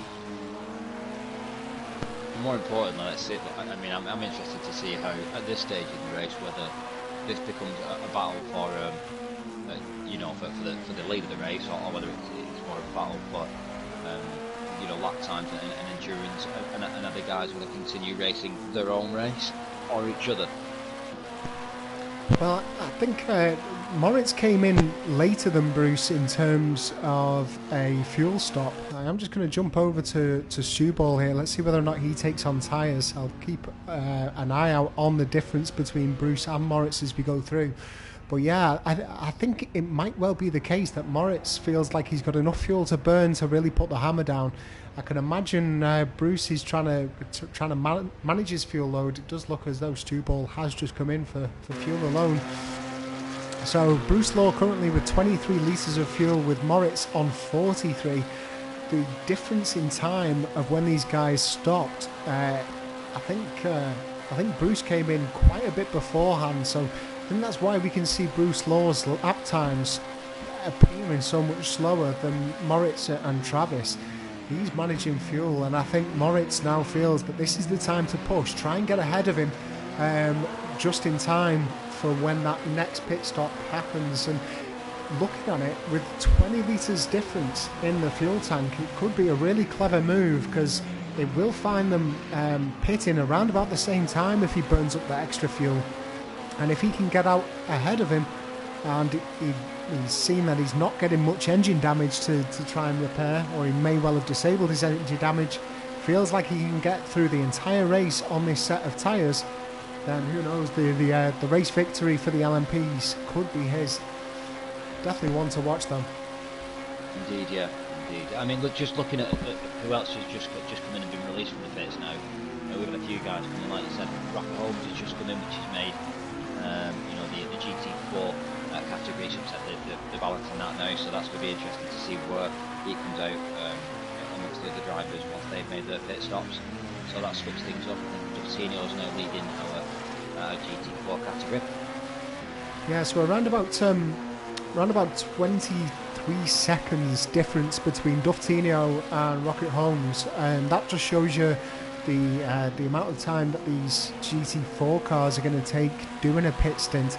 Next time we see a GT4 car come in, we'll try and have a look, just see whether or not they're coming in for tyres. As we see, I thought there was going to be an Aston Martin jump into the line of Moritz Pizza there, but fortunately he spotted the headlights and got out of the way of it.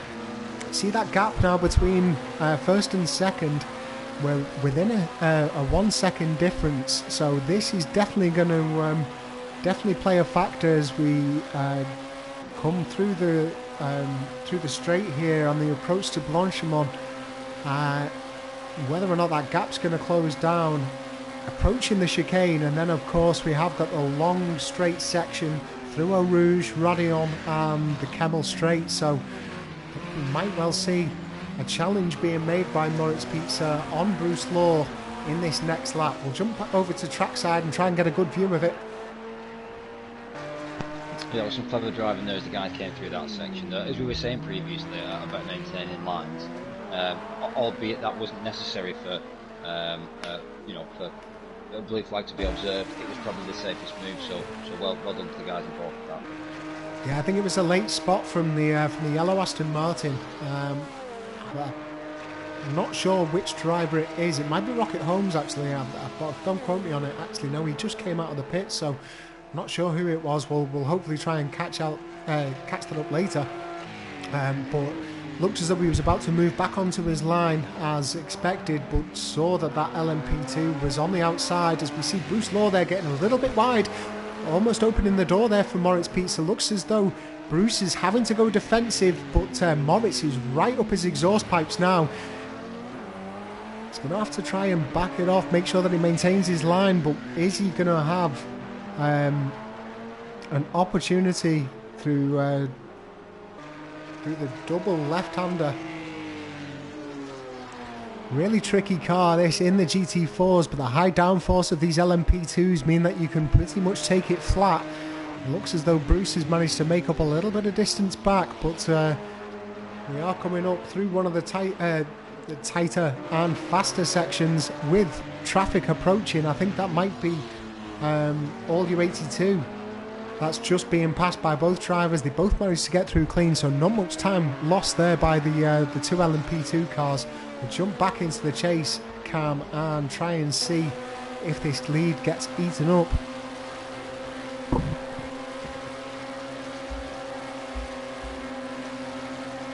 Sounds as though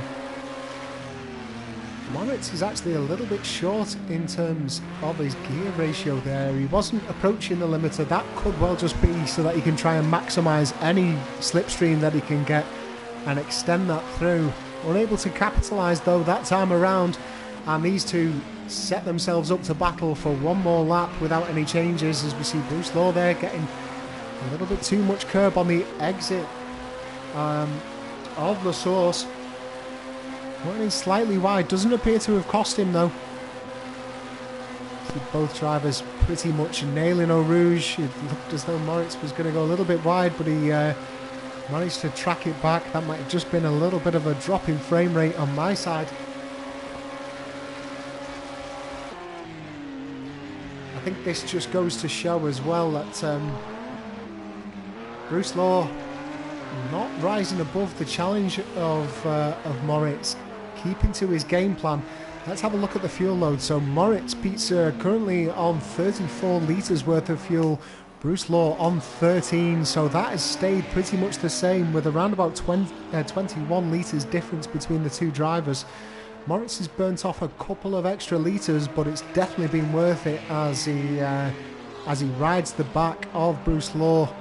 Lap 33 with 1 hour and 20 minutes remaining of this race.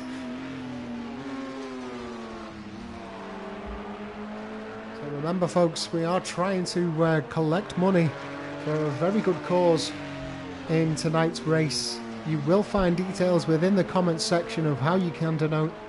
We do encourage you to donate whatever you can, no matter how little or how large that is. We do know it's troubling times for everybody, but this sort of money goes out to help the most disadvantaged that are struggling in what is a very tough time globally for many nations across the world at the moment. And it looks as though Moritz Pizza there just having a little look around the outside as we approached the chicane. Not able to make it stick, but he's certainly coming closer. He's trying to find out those weak points in Bruce, trying to judge the way that he can take the corners. These two drivers haven't raced with each other a great deal apart from practice sessions for this lobby. They haven't actually featured, I don't think, in any championships together apart from one or two races in the Formula Renaults, and I think one single GT3 race, which was the final race of the championship last season. But getting the measure of each other, as we see Moritz there looking up the inside. It looks as though he's going to make that one stick. Bruce, as we see him getting a little bit too sideways, he does eat the wall, and that's going to release Bruce Law. Let's see whether or not he's able to get back on track safely. He has to wait for traffic, and that is Travis now stepping into second place. Moritz, unfortunately, now dipping down into third. We are just about over the halfway point in this race, so we can definitely get it back, but he currently sits with 11.5 seconds behind the leader, Bruce Law, in this race, with Travis 7.5 seconds behind Bruce. Sorry, Lecky, go ahead. I just interrupted you there, mate. No, I think that was just going into that corner. It was a little bit of over braking, a little bit of unbalancing on the back end. As you're trying to get both cars round. It's not an easy corner. It's quite a tight corner, and then those LMP cars are quite wide. If you take such a tight inside line there, the temptation is to overbrake so you don't lock up and hit the other driver. And I think that's what caused the over rotation there. But yeah, upsetting to see for Moritz. Not an easy corner at all to go too wide into, especially as you say in a wide Le Mans prototype car like these. I think perhaps Moritz there unsettling the car under braking, and then perhaps just doing the right thing really in making sure he didn't make contact with Bruce. Just unsettled himself a little bit, and unfortunately couldn't contain it. I think it was also a little bit unlucky that Travis was so close behind. He had an opportunity, it appeared on screen, to get back on track, but Travis was fast approaching, and Moritz there doing the right thing, following what we expect of all of our drivers in waiting for a safe time to rejoin the track. Yeah, and I think that Travis obviously has benefited from that encounter, not just the incident, which was unfortunate, but from the toe to toe that the top two drivers were going, trying to slow each other down essentially, trying to get each other's draft, cover each other's lines. He's going to have benefited from that position, and he's been able to carry some speed from that. So he might actually serve well out of that ongoing. So it might be difficult now for Moritz to try and catch back up with that, albeit the lap times were consistently on Bruce and Travis were improved by about 1.5 seconds. So hopefully we can get back up. But just to chime in with that, chaps, I was talking a little bit earlier about race predictions, and I was talking about Travis. And it's interesting to see that his tyre strategy, or his pit strategy, so he splits Bruce and Moritz. Bruce pitted on lap 19, Travis on 20, and Moritz on 21. And he was sitting about sort of 8 seconds back. They weren't really pulling away, he wasn't really falling back either, and it seemed to put him in the clean air for when an incident with those guys fighting up front, he's just been able to take it and still stay in the clean air, preserving the car for that little bit longer. So maybe he's playing the super long game and just keeping the car nice and fresh for those final lap dash. I mean, I think his qualifying time certainly showed that he can turn it on and put in some really quick laps. So yeah, it could be a good call, that Alex. Definitely looks as though a strategy is down. Sorry, Lecky, go ahead. The pacing is definitely there from looking at his previous times. So, and as we saw at the beginning of the race, he was he was out there leading at the front for a while, for a good few laps. So I think he's certainly one not to write off. We've got a long way to go. The fat lady's not singing yet, as they say. Yeah, an hour and 15 minutes remaining inside this special event race, ladies and gents. You are just joining us. We are, of course, running a multi-class event, LMP2s, GTEs and GT4s. The car's pretty much settling into the motions now. Large gaps formed between most of the cars on track. As we see currently watching Uniclark just passing some of the GT4s. He is currently first in his class in the GTEs. As we see a little nod there to the GT4 car for making it easy enough for him to get by. So Thorsten Schmidt currently sat second behind Uniclark in the GTEs. Uniclark currently on 24 litres of fuel. Let's have a look at Thorsten Schmidt. Thorsten Schmidt on 70 litres, so plenty of fuel in that one. So I can imagine we're going to see a pit stop change over between those two drivers at some point. Around about 20 seconds the difference. I can imagine that a pit stop, especially taking on board a lot of fuel, is going to be over 20 seconds. So providing that Thorsten doesn't get caught up in any of this traffic that he's currently surrounded by LMP2 cars at the rear, a GT4 car that is soon about to pass, and an LMP2 car ahead of that one. So plenty of action going on here. Not a space where you want to be in those LMP2 cars, but luckily all of them getting round, it seems.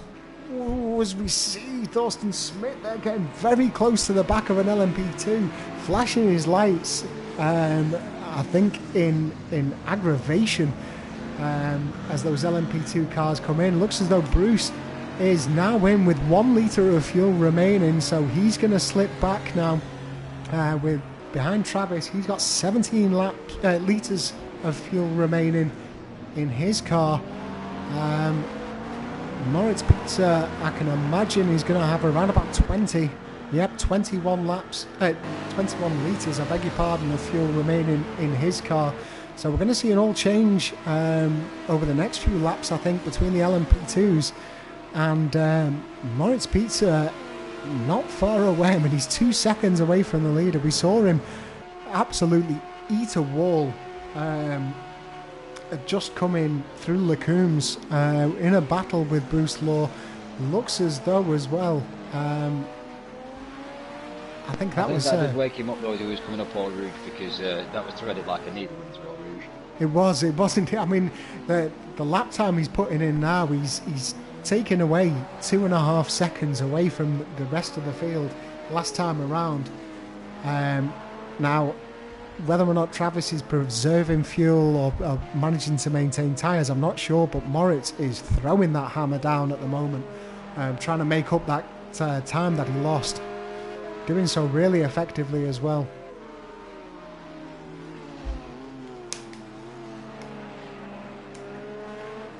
So as we're focused on the LMP2s, let's have a little look down the pack. We currently have the GT4s with Duftino leading that one. He's got around about 14 seconds to second place of Kay Morse, who in himself has got 10 seconds ahead of third place, which is Rocket Holmes in third position. Let's have a look at their fuel loads actually. Duftino, interesting, 4 litres of fuel remaining inside that yellow Aston Martin as he gets passed by another LMP2 car. So I think we're going to see him coming in soon. In fact, we're going to see him come in right now as he makes a unique entrance there into the pit lane. Managed to get it done though with heavy traffic, so cap tilt there to Duftino for making that work. Let's stick with Duftino. Let's see whether or not he comes in for tyres and fuel. As we see Al Axon as well, all U82 also in the pits. I think he's going to be coming in for fuel. He is, of course, though, in last place, and I think a lap down on the rest of the GT4 field. What is interesting with that is that is Duftino's, I believe that's Duftino's first stop on lap 38. with Dan and RKT being the only other guys to stop on 25 and 30. Kamor still hasn't stopped at all from what I can see, so he's obviously going for an extremely long stint. Yeah, definitely. I think this is where Sorry, Murphy. No, go ahead, Lucky. Well, I think this is where this potential rumour of a minimal pit stop strategy was coming from, because potentially some of these GT4 cars, if you sip the fuel, potentially if you run them lean, you can squeeze a good stint out of them, a really good endurance class of vehicle. So, but again, are you having to compromise too much in order to push too much out of the car, trying to get it to last too long? So it's an interesting strategy, but one that's going to be interesting to see whether it works, because obviously Kamor, had that initial couple of incidents in the first couple of laps, and he's been trying to make up places since. He does seem to be trying to pull it back now, so it's going to be interesting to see what his strategies do compared to Dottinio's, and compared to Holmes, who was clearly quicker. So that's a very interesting category to watch. I think we're not going to know in the GT4s up until we start coming towards the end of the race. So, like we said, we've got almost the halfway mark. We've got a long way to go. So all eyes on the GT4s, I think. Well, just to make a comparison, so Dovtinio inside that Aston Martin, he managed to fill up his fuel tank to around about 110 litres of fuel, where in comparison, if we go off the assumption that Dan actually filled up his fuel tank to the brim in the Ginetta, he managed to get 87 litres, I think it was, of fuel into that Ginetta. So fuel tanks having a massive part to play. Of course, these GT4 cars aren't set up for endurance racing. They're not used to emptying the tanks really in the natural habitat. So wide variance in fuel tanks there, whereas we just see CMC F1 there getting all sorts of crazy into the dirt. Unfortunate for him, he's not having a very good stint, but he is sticking it out and anything can happen. But yeah, the LMP2 cars, of course, set up for endurance racing, so they're likely to have race regulation fuel tanks, whereas the GT4s, it does vary quite a bit. So Kamor, just off the back of what Alex was saying earlier, he's now in the pits. I think that's all of our GT4 cars have now pitted. We are past the halfway mark inside this race. I think that's all drivers pitted now. I think at least once. Yeah, I think you're correct there. I think all drivers have pitted once. But Rocket Holmes, he's now on 71 litres worth of fuel in his Porsche. Kamor, let's see what his Ginetta fills up with and see whether or not that verifies this, the detail that I was mentioning before with Dan. I think it was 87, but it may have been a little bit higher. So now, there we go. We see Kamor going in over the 100 mark in his fuel range. So it must have just been an option there for Dan to not fill his tank up to the brim. Let's jump back on board with this battle for first place, though, in this entire race. Travis is currently holding off Moritz Pizza. Moritz within a second, though, and looking to push pretty hard. Both of these drivers have since turned on the lap times, both of them matching the 2 minutes and 6 seconds last time around. So I think Travis was holding out earlier, potentially trying to save fuel. Looking at Moritz, though, he's got 11 laps remaining of fuel inside that car. Travis, in comparison, with 6 litres. So Travis is going to have to move first into the pits. He's going to do everything that he can to hold Moritz back until he has to come in. But I think next time around we're going to see Travis jump into the pits and Moritz is going to take the lead. Yeah, that plays back to earlier. These guys, Travis pitting 1 lap earlier than Moritz, who made that bold strategy to go around with coming in pretty much on 1 litre fuel left. So this is where that starts to play really into maybe Moritz's hands now if he tries to do another move like that. Yeah, I think just looking off the back of this, we can keep a look with how much fuel is getting used around 1 lap of this. I think Moritz is potentially going to have two laps worth of ability to drive, 2 laps worth of driving time before he has to come in. So where that'll leave him, I think it's going to maintain his spot above Bruce Law, who's going to be his next bit of competition, realistically speaking. 50 seconds or just under 50 seconds, the difference between those two drivers. So it's going to be interesting to see where he comes out. I actually think it's one up on the strategy of Moritz. I think he's going to come out ahead of Bruce Law and be in a bit of free air as we see Travis now coming in as expected. So Moritz Pizza now about to take the race lead with 1 hour and 5 minutes remaining of this race. Let's have a look on board with Travis and let's see whether or not he does decide to change tyres. So it looks as though he's opted away from the tyres on this one. He's just going in for fuel. I wonder whether or not we're going to see a tyre change for the LMP2 guys, or whether or not they're going to try and ride out the entire race. It may well just be the next pit stop that they come in to change them. But it's definitely going to be interesting when the sun comes up how much these tyres are going to have fallen off.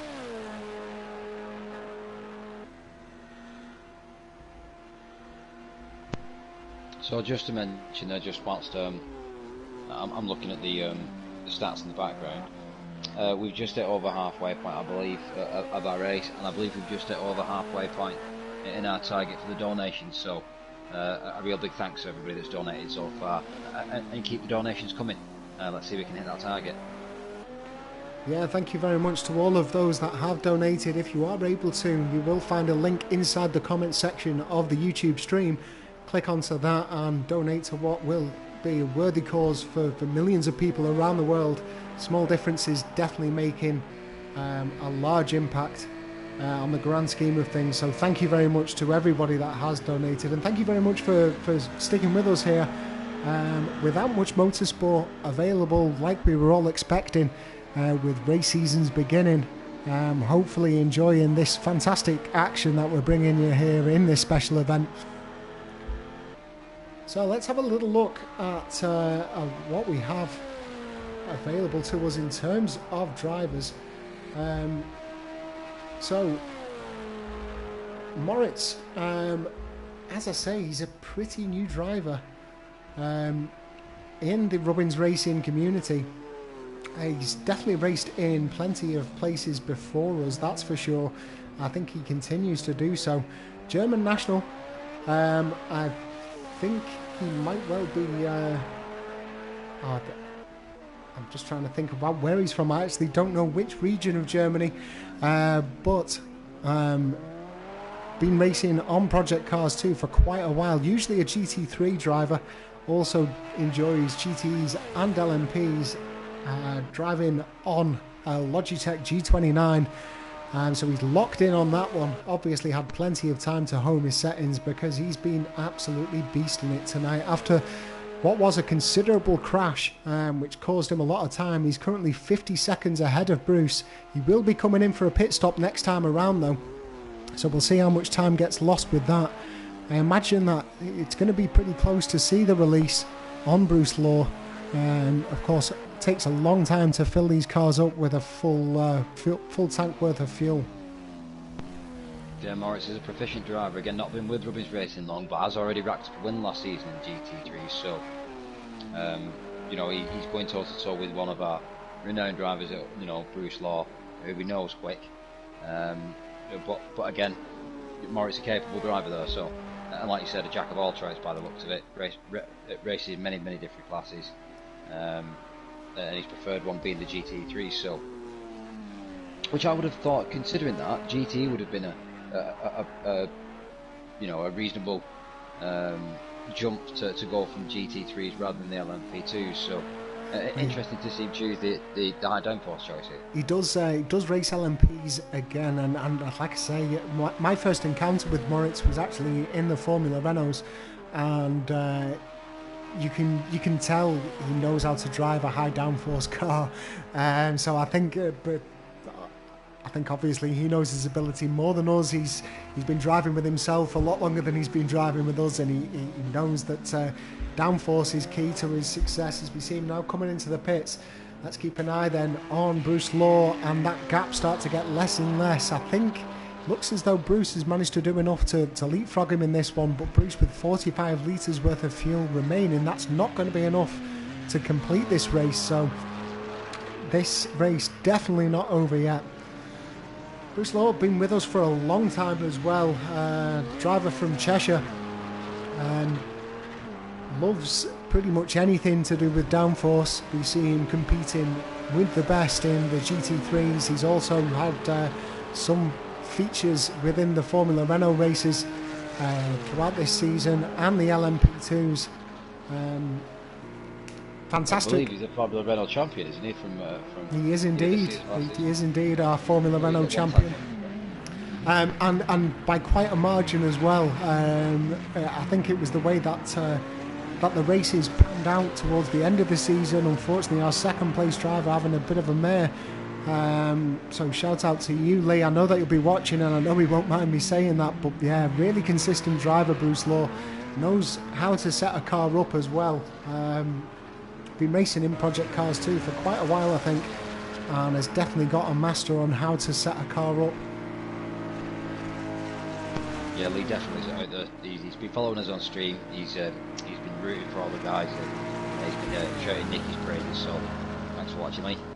Yeah, good to see. I mean, currently a staff member within Rubbins Racing. He's been a part of our community for a long time and a critical part of it. Our Australian driver. So good to see you tonight, Lee. I hope you're enjoying all the action. Good friends with NRP. So we'll be rooting for him. NRP currently sat in second position as well after Uniclark's come into the pits. So let's jump onto the GTE cars a little bit, and let's have a look what NRP's doing on track. 36 litres worth of fuel, so he's looking to do all right. I think Thorsten Smith, though, I can imagine if we go onto his car, which we will do in a second, we'll see him with a lot less fuel, because it looks as though these guys have done an extra pit stop to have 37 seconds worth of difference between them. Oh no, I stand corrected. No, Thorsten Smith, our man from Berlin, has just been absolutely eating it. I mean, huge lap times, huge gains there from the German.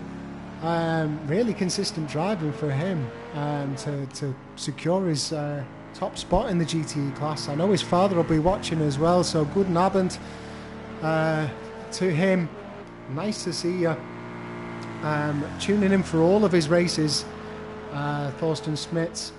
But yeah, joined Rubbins Racing, I think, at the end of 2020 season 1, or it may well have been midway through, but he's been a regular driver in a lot of championships since then. Big part of the community, and definitely pushes a lot of our drivers. I beg your pardon, sorry, Lecky? He featured well in the touring cars this season. Did he? Yep, of course. Lecky, our lead coordinator inside the touring cars. I believe he also just missed out on a GT3 title as well in his first full season with him. He did. I think he just came in on second. He actually had that sort of horrible last couple of races. In I think it was the sprint race of the last race, and it might have been the feature in the penultimate race as well. I remember commentating on that, and it was really uncharacteristic moves from him. But yeah, really solid driver. I think 31-year-old from Berlin, been racing on project cars too for quite a while. As we see him there making his way through traffic with ease. Well, let's have a look at any gaps that we might, any short gaps that we might have throughout this pack. Looks as though Duftinho is losing, or he was losing a little bit of time to Rocket Holmes. Rocket Holmes looking to try and make up. He had a great start at the beginning of this race, but actually dropped off a little bit. Our 26-year-old from Birmingham. He's been sim racing for quite a while. Looks as though it was Grid 2, which we both know is more of an arcade game, but he's made the step up to Project Cars 2, and it looks as though he's more than competent enough. If we go off what he was doing in the beginning of this race, we'll see how well he challenges Duftinio. I think the man that needs no introduction at all, he's been with Rubins Racing from the start, our young man from the Czech Republic. He's a former GT3 champion.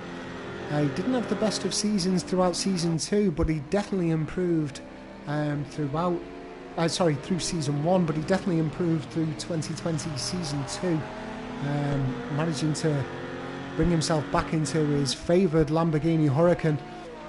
You see him there getting a little bit wide, trying to avoid that LMP2 car. That's not going to cost him too badly, though, I don't think. He still maintains around about 4 seconds to Rocket Holmes. I believe that he also secured himself a Clio championship in Season 2, Duftinio, so well done there. Did indeed, yeah. Not one of our broadcast events, but he did win the championship inside the Clio Cup. I think that was one that went all the way down to the wire. If you haven't, if you happen to follow us on Instagram, we do have our leaderboards there, but many of our championships throughout Season 2 going down to the final race, just showing the level of competition that we have here throughout all of our championships. But yeah, another championship win to his long list of accomplishments here at RR, and looking to get a podium here tonight in this endurance event.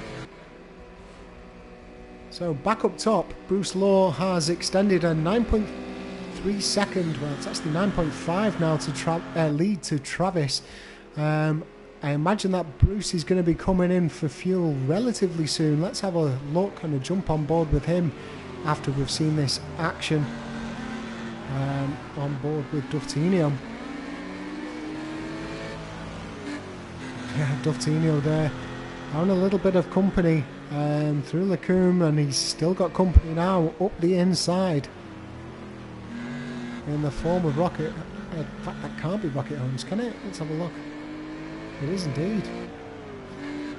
So it looks like Rocket took another pit stop from what I can see. So he pitted on that 30 and then again on 44, which is a lot earlier than we expected. So maybe trying to switch his strategy up completely to the other guys. Well, we are within the final hour now, so I'd expect that with he's currently got 91 litres of fuel on board. Let's have a look at Duftinio with 87. I imagine that they're going to have completed their stops until the end of the race. 52 minutes remaining. I'm trying to think they did the first stop. Make it to the end from now, yeah. Yeah, based on fuel alone, so not taking into account any engine damage or tyre wear that they're going to have suffered. I think the GT4 guys are actually out for the long haul now, but a fantastic battle here between the two drivers. A little coming together there, a little rub of the mirrors, I think, between Rocket Holmes and Duftinio. Duftinio manages to get back on track and into the slipstream as we head up towards Blanchimont. And it looks as though it's advantage to Rocket Holmes for this lap at least. K Morse as well, I think that is. Oh no, it looks as though it's the black BMW of NRP actually approaching these two drivers. So Murphy, how does that compare to Dan and Dan's fuel? Because I know that Dan's already on a one-stop strategy, and if we're expecting that, the guys are going to be doing reduced strategies, and Duftinio's on his final stop, then it'd be interesting to see what Dan's fuel looks like. We'll go over to Dan now. Dan's on low fuel. Dan definitely on a two-stop. He didn't fill his fuel tank either, as I noticed before. He filled up with about 87 litres when he came in. The rest of the guys looking as though they brim the tanks with around about 110 litres. So Dan is definitely on a two-stop race. And looking at this, he's got let's get a bit of quick maths going. About 21 seconds lead at the moment to Rocket Holmes. It's going to take a lot longer than 21 seconds to come into the pits, fill up with fuel and get out again. So I actually think Dan may well have misjudged this one. The young man from Belgium is potentially going to come off a lot worse when he does make that final stop. I don't think 17 litres is going to be enough for 50 laps, even at 2.5 minutes. I think you're right. I think there's been a good judgment call from Holmes on that pit stop strategy. I think he's coming at the right time, and it's potentially giving it a fight for the title, because as we start to get to the end of the race, if you've seen anyway, he's on a one-stop strategy. Tyre wear and fuel is going to definitely make a difference. Then is he going to start have to watch the fuel? Is he going to have to start watching the tyres? And that's where the second pit stop from Holmes is really going to come into effect. So good strategy there, I think.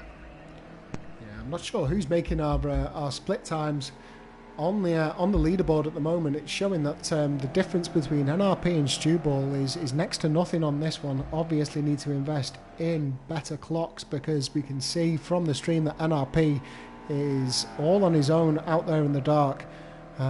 So it is kind of messing me up a little bit as to who... Well, that's interesting that you say about Stew Ball. We haven't really talked about Stew Ball much this evening, and he's been quietly putting consistent laps in, and the lap times that he's been putting in has been as quick as the leader at that category, albeit he's not been in front yet. So yeah. I think he's playing the quiet game, Stu. He's keeping it quiet, he's keeping it consistent, and he seems to be following a similar pit stop strategy to Thorsten Schmidt. So I think he's playing the patient game. Yeah, well, with 50 minutes remaining, it could well be a good call from Stew Ball. Again, relatively new driver to Robbins Racing. He's a 29-year-old, originally from Australia, now living in Britain. Been racing online for about a year, and he's done a 90-minute endurance race before, but this is definitely the longest race that he's ever had to go through. So definitely looking to be a good show from him, cementing himself as a more than competent driver. It looks as though he's competing with some of our best here at Robbins Racing. So yeah, I think you make a good point there, Lecky. It'd be interesting to see where it ends up. I mean, Thorsten Schmidt is going quicker than these guys by around about 4 seconds. But let's have a look at Thorsten Schmidt's fuel. So in comparison, Stew Ball is currently got 36 litres remaining, whereas Thorsten Schmidt is on 32, and he's doing around about 4 seconds a lap quicker. So I can only assume he's using more fuel in that big thirsty Corvette. But time will tell. See Thorsten Schmidt there. It looks as though he's almost keeping up with the LMP2 cars. So that shows you the pace of the man from Berlin.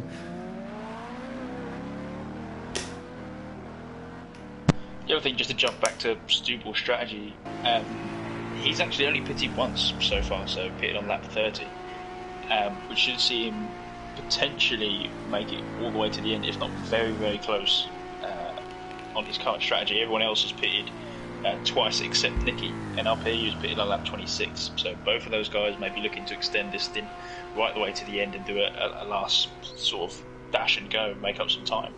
Force and Uniclark both opted to pit twice already, and they're probably looking set now from that'll be it for them. It's a good point, worth bearing in mind that the drivers do have the option to change how much fuel their ECU is pumping into these cars. So we may well have seen, although we're looking at the fuel loads, we don't know how they're set in terms of how lean they're running on fuel or how much fuel they're pushing through. So that could also play a feature, and as Alex pointed out there, if Stew Ball's got his strategy nailed on, we're seeing pit stops of almost a minute when these guys have emptied the fuel tanks and then they come in to fill the fuel tanks.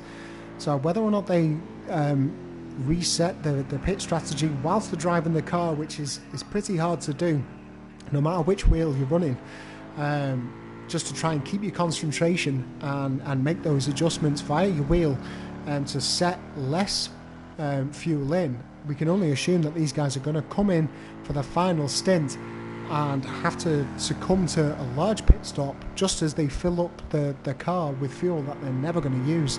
So could be an inspired move there from Stew Ball. Let's have a look up top again with Bruce Law. He's still got 20 litres of fuel remaining. He will of course have to make a final stop, I think, in this race with how much these LMPs burn through their diesel. But at the moment he's got around about 12 seconds to Travis. Let's have a look at Travis's fuel. 45 litres, that might well get him to the end of this. I think around about 3 or 4. Oh, as the commentator's curse gets him, he manages to hold a huge drift there, manages to catch it like a champ. So well done, that man. Get that man a goldfish. Definitely a prize winner there. Really hard to maintain a slide in these cars, so well done, Travis. Doesn't lose out too much time to Bruce Slaw, as we see Moritz though now hot on his trail. Let's have a look at the difference. Yeah, that was certainly one for the fans there, most dogs. Certainly one for the fans. It was indeed. I mean, you've driven these cars quite a bit. I think, like, I've had a couple of stints in them, but when they go, they really do go. You lose all of your downforce, and it's basically it's a plank of wood if you look at it side on with that top wing. So yeah, really good going to be able to catch that one. That's right. Stick with the diesels, James. So yeah, let's have a look at Moritz Pizza then. See Dan now coming in. He is currently the leader in the GT4s, but it looks as though he's going for a 2-stop strategy. In fact, we'll jump on board with him. Let's see whether or not he changes those tyres, or whether or not he's going out and doing a full 2.5 hours out on these.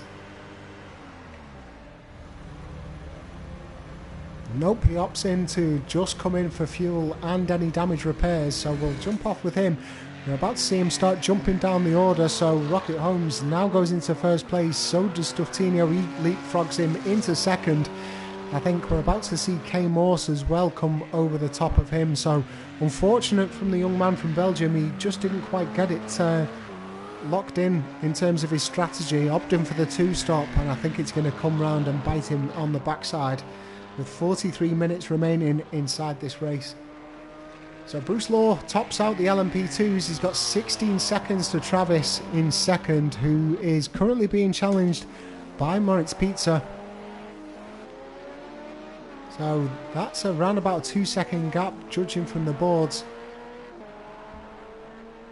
We'll just jump back to RS Dash, that hopefully has a little bit more accurate data, just so I can try and confirm that. Yep, it looks to be about 2.5 seconds difference between Moritz Pizza and Travis. Fast as Gamer has unfortunately slipped away, as has CMC F1. These guys now just looking to get this race complete, unless we have something tragic happen to the guys in the top 3. So heading up the GTE field, we've got Thorsten Schmidt. We'll jump on board with him in his bright yellow Corvette. He's been leading this one for quite a while. 23 litres of fuel remaining on this one, so there is going to be another stop from Thorsten by the end of this race, but he does have quite a bit of time, around about 50 seconds I think, to his next contender, which is NRP, currently sat in second in the GTE class. He's had a really consistent race from the look of it. Let's have a look with NRP and his fuel load. So 23 litres of fuel for Thorsten Schmidt, 8 litres coming in at NRP, so we're soon to see NRP come in as we see. Oh dear, oh me. It looked as though somebody was about to turn into Thorsten Schmidt. Got it all wrong. I think that might have been all U82, judging from the livery of the Ginetta. I think this is it. This is where, you know, with 40 odd minutes to go left in the race, this is where mistakes, this is where hesitation, this is where fatigue really starts to come into effect. I think we're starting to see that now with a couple of drivers.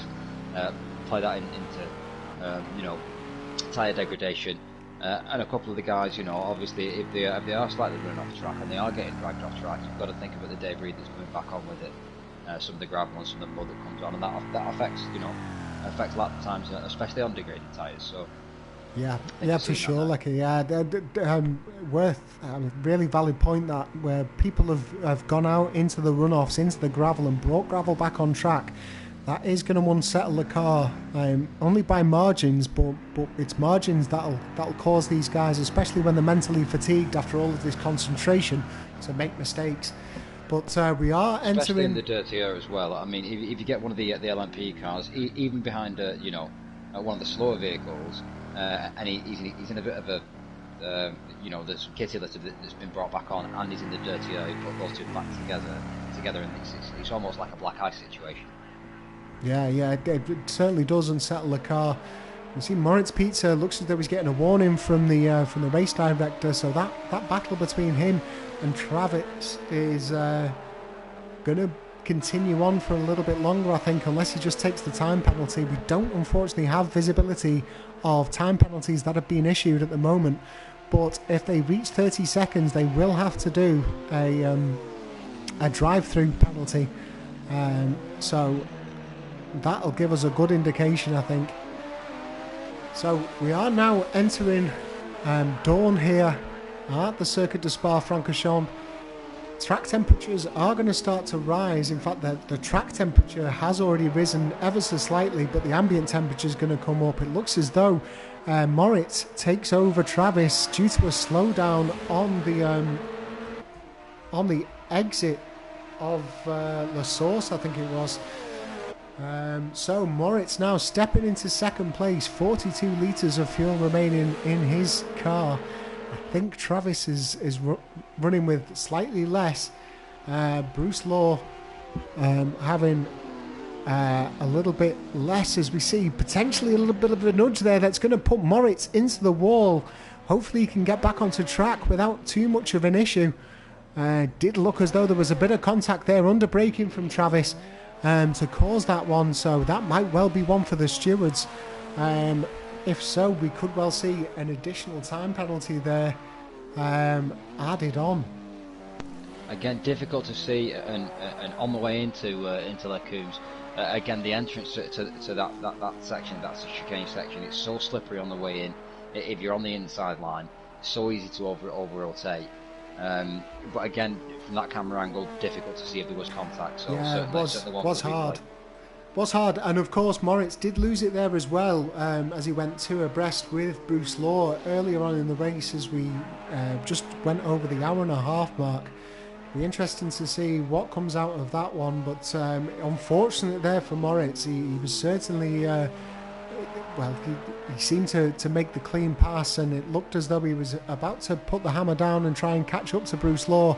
He's had a real rollercoaster of a race here, the German. Currently sat in third, so it is a podium, but he's not going to be happy with that one, and I'm sure we'll see quick times coming from him as he tries to make that up. So Bruce Law, 7 litres of fuel remaining, so I think we're likely to see him come in this lap.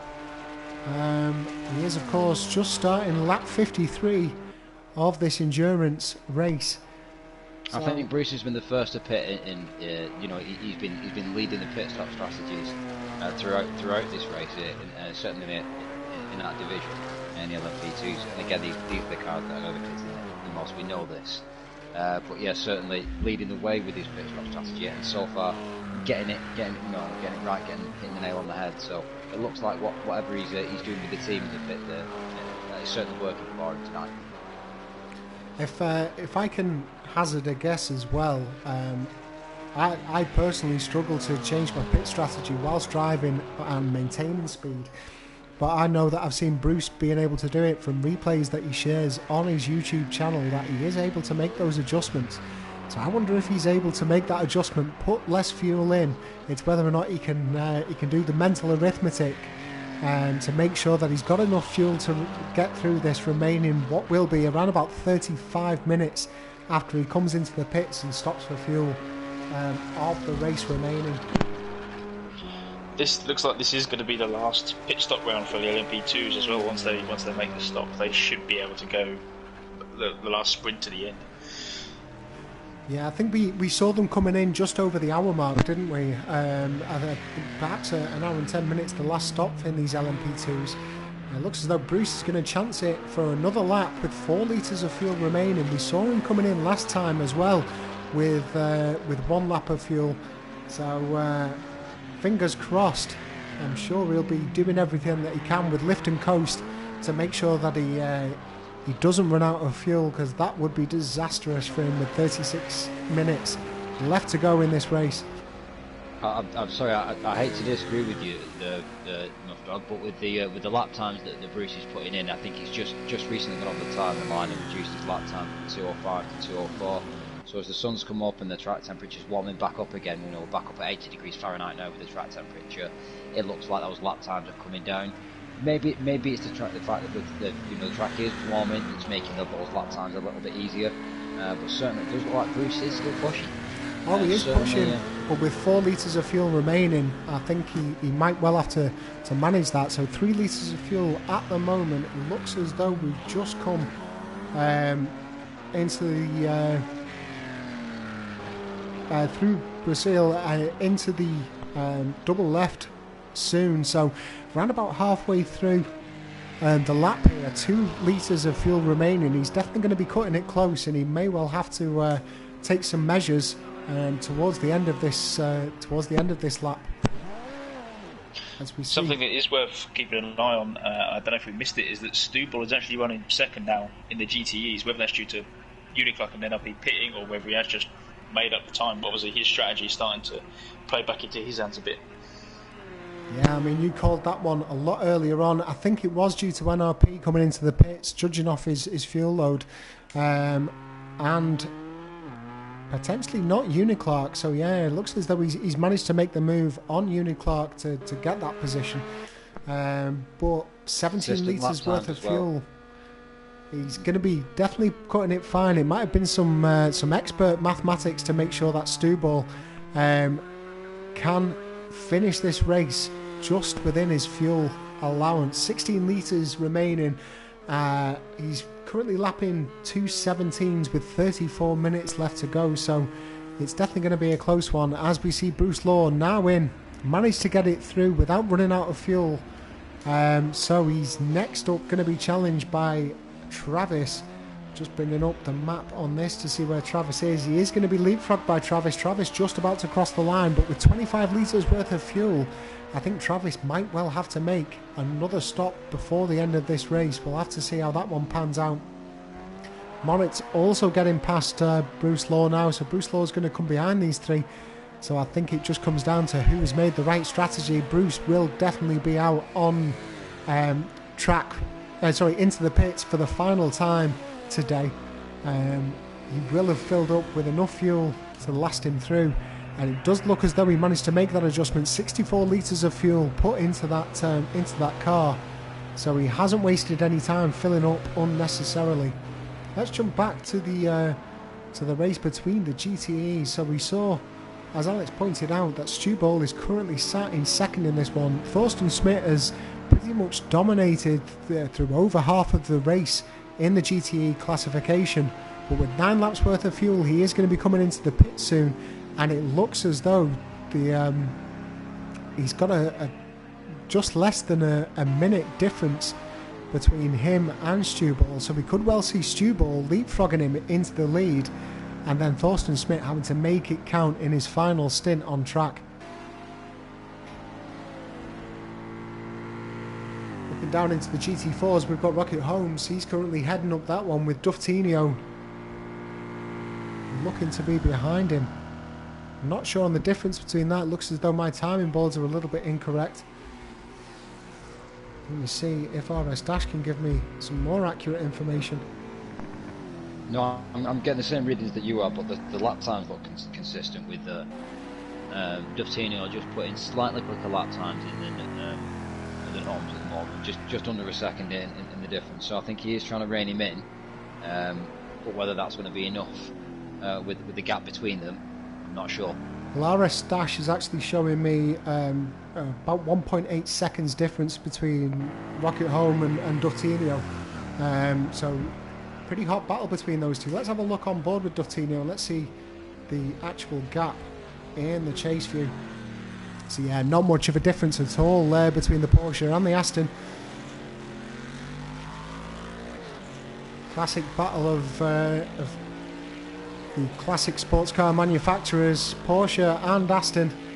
Duftinio looking to make that yellow Aston count, but these two's lap times, I mean, half a second, less than half a second between the two at the moment last time around, so these two drivers more than equal to each other. Yeah, and I think they know that now. I think they can see that with half an hour left to go. It's now starting to become more of a sprint. Nerves will start becoming to kick in, and then this will start to become a really hot contest between these two now. So like I said, I think it's going to come down to the wire with the GT4s. I think it's going to be closer than people realise. Yeah, similar fuel loads as well after they've done the final stop. So both of these drivers will be out for the long haul. We'll try and keep an eye out on that movement ahead, because I do believe that Travis will be coming in over the next couple of laps with Moritz potentially soon behind him into the pit lane. And we can see, as Lecky said, that gravel on the outside, which is actually the preferred line on the exit of that corner. That is definitely going to hot up the tyres. Track temperature is shot right up now, and it will get higher as we progress through this session.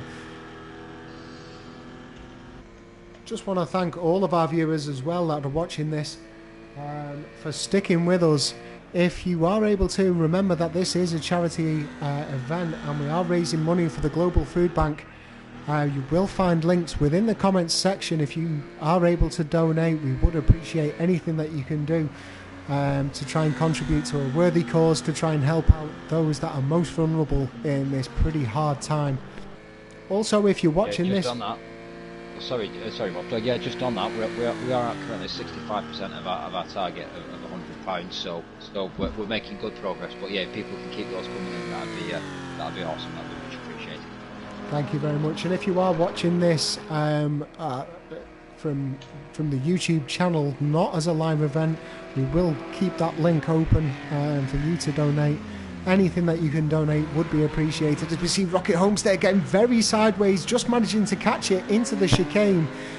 Not much of a loss there to Duftinio, but obviously pushing a little bit too hard, perhaps on the throttle into the braking zone of the chicane. Maybe just a little bit of concentration being lost there from our current GT4 leader. Sorry just to jump in, but it looks like Forster has gone back into the pits for what is his third time now. So obviously he's trying something very last minute to make it to the end. Yeah, looks as though it hasn't affected him too much. So looks as though maybe just taking on a little bit of fuel, just being cautious, could be an inspired move there. Yeah, it looks as though. I mean, we're seeing when these guys are filling up with fuel, it's taking around about 50 seconds to a minute, depending on how much damage they've got to repair against the engines. But must have been a short stint there from Thorsten. He has, of course, got Stuball, I'd say about a sector behind him at the moment.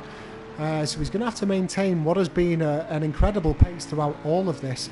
It looks as though he lost around about 29 seconds to Stuball that last time around, so just a free pit stop, and he's making sure that he's got enough fuel to complete this stint.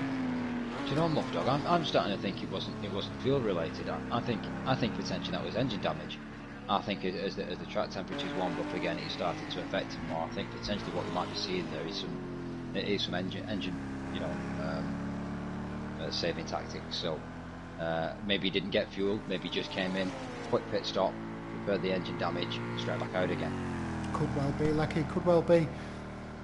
Just want to say to any of drivers that are tuning in for the first time, welcome to Rubbins Racing. Community racing is what we do best, as well as clean competitive championships here.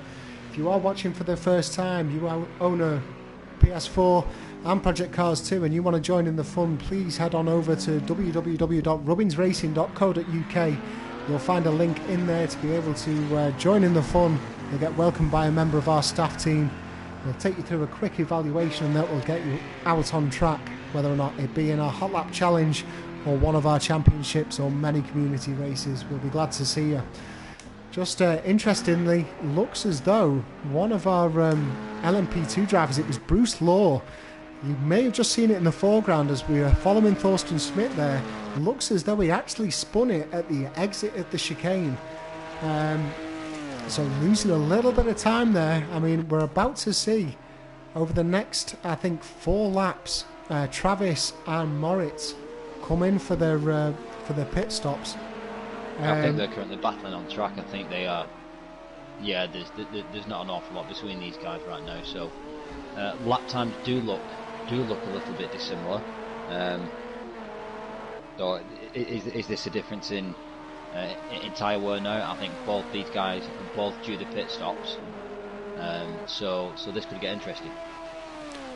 Yeah, definitely. 5 seconds the difference last time around between these two drivers. Makes me think, actually, with 5 seconds of a difference, that potentially Moritz must have had a slowdown to be that far away, because he hasn't been 5 seconds off the back of Travis, I don't think, unless he'd had an accident whilst we were following round some of the other cars. But they are now approaching they're currently on lap 59. 25 minutes remaining inside this race. So by my quick maths, that's 13 or 14 laps, 10 litres of fuel remaining on the race leader's car. To put it into perspective, 3 to 4 litres worth of fuel used per lap inside these LMP2s, inside the Ligiers. So they are definitely going to have to make another stop, as we see Moritz now making a look out the outside. He's going to encounter some traffic. That GT car basically having nowhere to go, ends up making a bit of a last-minute move up to the inside. I think it was potentially the Ginetta of Kane Morse there, but certainly slowing those drivers down as they came up Eau Rouge, and then again as they hit the back of the Ford GT there. So these guys both fighting for position here, and they're going to try and made it round as cleanly as possible. There wasn't really anything else the drivers could do in that instance. So no, definitely not. No real incident, but certainly affecting the driver's pace though. And that may have been the difference that we saw in that previous time around with Travis, with that 2:09. It may well have just been encountering some traffic, but Moritz currently having the upper hand at the moment. Both of these drivers will have to pit in over the next couple of laps and jump and chase and get a great shot of all three classes of cars, as we see Travis there eating the wall. That's going to hurt him in terms of momentum into this long flat out section. He's also encountering two different sets of cars. Had to lift off, I think, so that's going to extend the gap between himself and Moritz Pizza as well. That Dan and Kay Morse who are actually out on track battling potentially. I think that's the cars of Dan and Kay Morse that we're passing there. I think you might be right there, Lecky. I think it was the Porsche of Dan and the Ginetta of Kay Morse. We'll jump in, have a look. It was indeed. Stu Ball's now into the pit, so Stu Ball unable to get that Ford GT around another time. With the amount of fuel he's got on, it's going to be interesting to see how much fuel he manages to take on. So Uniclark has now passed him. It looks as though he's going to be able to get out ahead of NRP, though. Let me have a look at the map and see where NRP is at the moment. So yeah, it looks as though he's just going to get out ahead of him. Whether or not he's going to have the momentum to continue that, I'm not too sure. Let's have a look. Yes, he is indeed. He's home dry in terms of NRP. So taking on just a small amount of fuel to try and get him to the end of this race. Thorsten Smith, though, currently dominating still with 44 seconds worth of a lead ahead of the next place Uniclark inside the GTEs. What would you say, Lecky? Has it been as flawless as a race as it appears by Thorsten Smith? I know we've not seen him much on track, but I think his lap times speak worlds, don't they? Continually 5 seconds above. I think we were always going to get this with a couple of the drivers that were notoriously quick, that have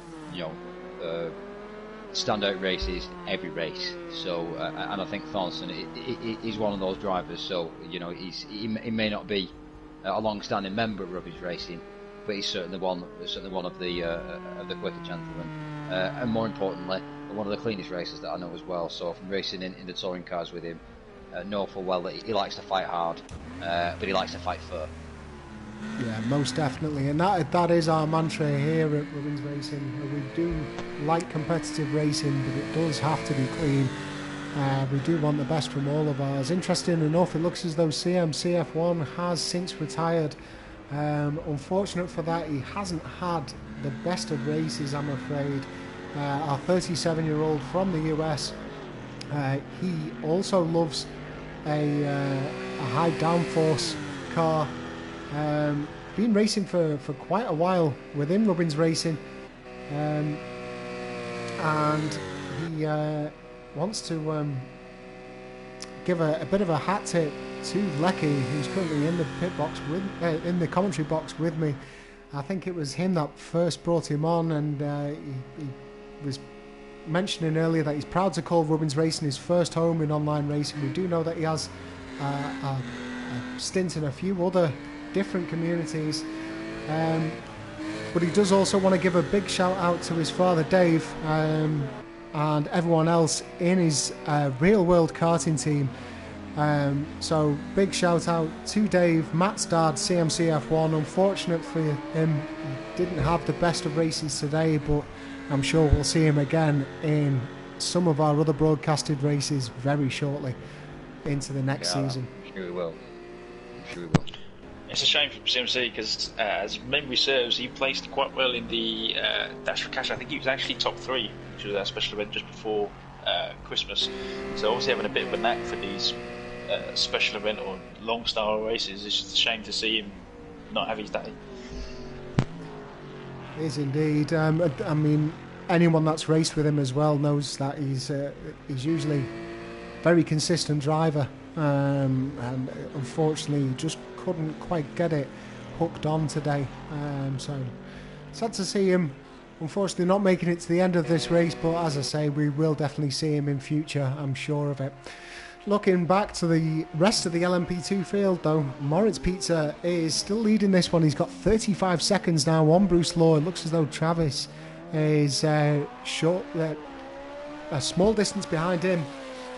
Around about 3 seconds at the moment. Final 20 minutes of this 2.5 hour multi-class endurance around the Circuit de Spa. Yeah, I think that puts Bruce back in front of Travis though, so that's after that pit stop, so that's brought him back out there potentially with a shout there for the lead, depending on pit stops. Again, we've got 18 minutes left here, so you know, it's still all to play for. You know, it's from looking at the fuel in some of the LMP cars, they're going to have to make another pit stop, so it's still all to play for. Yeah, Moritz Pizza is definitely going to have to make another pit stop. He's currently rolling with 6 litres of fuel in, so he's going to have to pit in the next 2 laps. It's whether or not he can make sure that his pit crew only put in enough fuel to get him to the end of the race. I think that's going to be the critical factor as to whether or not he finishes ahead of Bruce Law.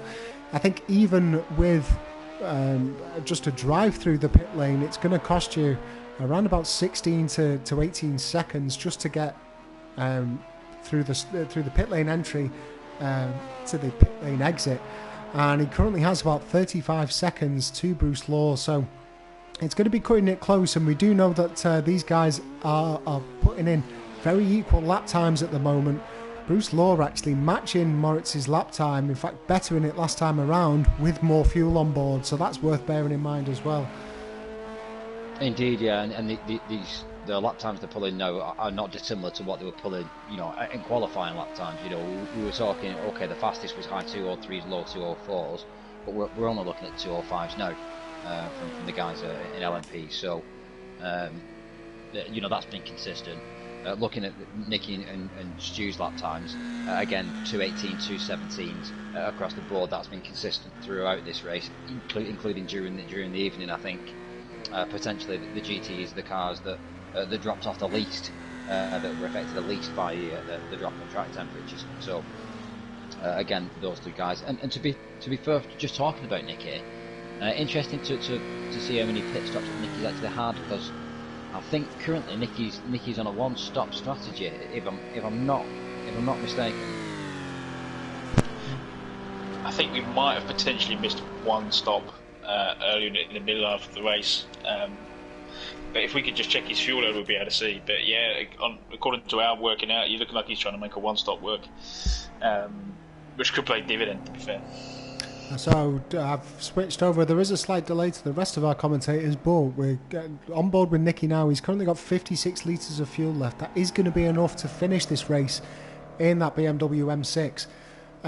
So yeah, so that does sound like his second. He has made a second stop. He's definitely pit stopping, yeah. Yeah, looks as though a 2-stop strategy for the GTEs. I think Thorsten Schmidt was the first, I think, to stop, but he's definitely made it count. Correct. So Forson's actually stopped 3 times. Lap 14, 30 and 56 so far. So I think so just a small top-up of fuel. If anything, I think that was belt and braces to make sure that he's got the fuel to get him through the end of the race. I think he was potentially treading a fine line as to whether or not he was going to make it. And probably a very well put out move that by Thorsten Schmidt, just to make sure he can bring it on home. Interesting though, Rocket Home, he's currently leading the GT4 pack. He's got quite a bit of a gap to Duftinho. There's definitely visibility there. It looks as though it's about 100 to 150 metres distance between the two, which actually equates to around about 3 seconds, I'm getting told by RS Dash. And actually that looks to be about right as we see them both coming around that corner. Which is good going by Rocket Holmes, because I mean, not 15 minutes ago Rocket Holmes was fighting for albeit penultimate position in that pack. So that's a difference of 4 places in the last 15 to 20 minutes. So that's good going by Holmes. So obviously pit stops playing a part of that, but good to see him making moves back up there. And those guys still battling. Again, still 15 minutes left and still all to play for. Looking at our GT4 guys, 3 of them have pitted so far. Duftinho looks like he's due potentially another pit stop, but certainly Holmes has already pitted. So I'm sorry to interrupt you 1 second, Lucky. Development in the LMP2 division. Moritz Pizza has made his final pit stop. He now has 32 litres of fuel, which should be plenty to get him through the end of this race, and he's currently got 4 seconds to Bruce Law, who's sat in second place, although Bruce is throwing the hammer down right now. 2 minutes and 4 seconds, 0.3 that last lap around. It wasn't quite a purple lap, but it's not far off. I think they were only setting quicker laps at the very start of this race, so Bruce Law is hungry for it now, and it's almost as expected. As I said earlier on in this race, Bruce Law holding back and making sure that he can run his own race and keep that car as balanced as he needs to in terms of temperatures and his fuel load. And now he obviously has the big green light from his pit crew to put the hammer down and race this car to the end. Track temperature has now shot up from what we were running, about 20 odd degrees Fahrenheit more in the daytime temperatures as we're approaching midday, with 12 minutes remaining of this race. So it's pretty much a sprint to the finish in the LMP2 class between these two drivers. Travis will not be discounted from it either. He's only 10 seconds away from the lead, but any mistake and he'll be licking his chops to get right back in there.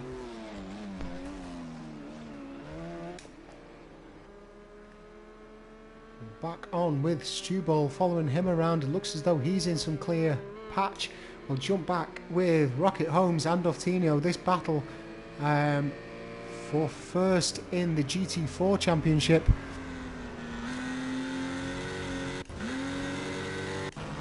Looks as though Dan is well out of the running for that one. Duftinho is about to be overtaken by a GT40. They get very close there as they go through Stavilo rather, and yeah, they're really close call that. I think Duftinho knew that he was there. I just don't think he was anticipating that line. But these two have been battling now for quite some time and basically matching each other lap by lap in terms of time. As we see Rocket Holmes there breaching those track limits. That's going to be a slowdown though, or potentially a time penalty. I mean, it's worth bearing in mind, ladies and gents, that when we do cross the line over, when this race is complete, we are going to potentially see a few shifts due to time penalties which we don't have visibility over. Looks as though we currently only have I think 4 drivers that don't have a penalty at the moment. Those 4 being Bruce Law, who's second, 3 seconds behind our first place Moritz, Stu Ball, Uniclark, and Al Axon, which is down as all U82. He's currently in last place. So we'll see how the race is developing between Bruce Law and Moritz Pizza. It looks as though Moritz has been able to stretch his lead out a little bit. We can't get any visibility of him. There we go, we can just see him approaching the chicane here in the chase cam. We jump back trackside as we catch Bruce Law's braking into the chicane there. Bruce Law though going even quicker last lap around. Is he going to pip that? He's not. He's going slightly slower, but we saw a 2:03 there from Bruce Law last lap around. So with plenty of fuel inside his tank and 10 minutes left to go, it looks as though Bruce Law is currently flat out. And we will expect to see that deficit getting shorter and shorter between him and first place. Just to chip in, it's worth noting that Bruce is the only guy in the top 3 to not have a time second penalty, so it could come down to earlier on how big a time second penalty Moritz has. And Daftino as well is also hanging on to the back of RKT, who hasn't managed to pull out that early pace he once had. Yeah, that's quite true. I mean, he was quicker last time around, but it looks as though a couple of seconds will do it. I think the time penalties are going to play a huge part in this. I think it's safe to assume that these guys that have got penalties are going to have more than just a 1 or 2 second, unless they've just been unlucky at one point and been in a battle where they haven't been able to slow down. Bruce Law though, if he can get through this one, I think that that penalty could well be the difference that'll see him take that top spot in the LMP2. Looks as though he's now approaching the battle in the GT4 Championship. That looks to be Rocket Holmes and Duff Tino, I think. Oh no, I beg your pardon. I think it's Dan and Kay Morse. I do beg your pardon that he's just passed. Those guys still battling, still at it. We'll jump on this battle actually. We haven't seen much of it. There's been a battle that's been going on for quite a while. Just before you jump into that battle, Muckdog, just to say to everybody, thanks very much for your donations so far. We just hit just above the 80% mark of target donations with we're at the 10-minute mark. So great job, guys, and keep those donations coming. Thank you very much for all of those that have donated. Definitely going to a worthy cause, helping out the unfortunate people in an unfortunate time here. As we see these two having a little look, it looks as though Kay Morse has gone up the inside. He's managed to send it, but he's got very loose on exit. There was contact. There was most definitely contact, though. Definitely contact between them. Looks as though Dan has been given the position back, but he's lifted off. He was a little bit offline up Eau Rouge. Well composed by both drivers. He was indeed, and he's going to try and get the slipstream, I think, on the Kemmel Straight. In fact, it looks as though it's Kay Morse that's going to try and get that slipstream.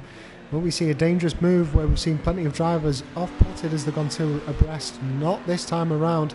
So that battle continues between those two. Looks as though they've been changing places quite a bit. Yeah, indeed. And we know how much how much more power the Cayman's got in the straight. That Ginetta severely underpowered compared to the Porsche in that instance, going up the Kemmel Straight. But certainly coming into this section now, the Ginetta starts to come alive. You start to come into this double left-hander, and Ginetta really starts to come into its own, where it can, it feels like it's sticking on rails, and we should start to see that gap close up. We'll continue to watch this battle for a little bit longer. We are in the final 6 minutes of this 2.5 hour endurance race. And interesting, looks as though Bruce Law has dropped off the pace a little bit. Looks as though Moritz Pizza has now put the hammer down. Potentially he knows that he's got enough fuel left over. But we'll keep an eye on that split between the two. Currently sat at 7 seconds, but it is rising a little bit. I am going to have to flip over to Bruce Law and see what's going on with him at the moment. Well, it looks as though he's steady. Whether or not he's had a little bit of a wobble out the back of the chicane. I did see him make I think it was him making a small mistake at the exit of the chicane earlier on in this race. Maybe it's caught him out again. It's tricky if you catch one of those sausage curbs. Misjudge your apex a little bit. Well, it's worth remembering that a lot of these guys haven't stopped for tyres as far as we're aware, so these are the hard tyres that they're on are now 68, is it 69 laps old? So they're going to be trying to push in a car that doesn't want to anymore. It's a good point, and this is a track that really utilises grip and downforce on a couple of particular sections through Blanchimont and up Eau Rouge. So if your tyres are starting to give away, or you're definitely putting them over a lot of strain through that, and then potentially losing it under exit of the slow corners as well as you're putting the power down, it's an easy thing to do. Bruce Law, though, as Alex pointed out, without any track penalties on here, so that 7.5 second deficit that we're seeing to Moritz Pizza, who knows, might be enough to still put him into first place, even if it stays as it is. But I'm going to expect this next lap from Bruce Law to be a little bit quicker. He's definitely going quicker than Moritz Pizza on his sectors, only by a few hundredths of a second. But we do know that those marginal difference makes a big difference come the end of the race. Looks as though Fast As Gamer is into the pits. Potential misjudgment there from his fuel. Looks as though he didn't have enough to get him through to the end of the race. No, not much of it really seen from Fast As Gamer tonight. So, and again, another quick guy, somebody who's not been with Runners Racing for too many moons. But again, who's shown that he's competent on track, and he's got varied abilities in the different types of racing that we offer. So again, not a great race from him, but normally a very proficient driver. Yeah, he's only a young man as well. Fast As Gamer, actually called Matthew. He's 17. Just on the borders between England and Scotland.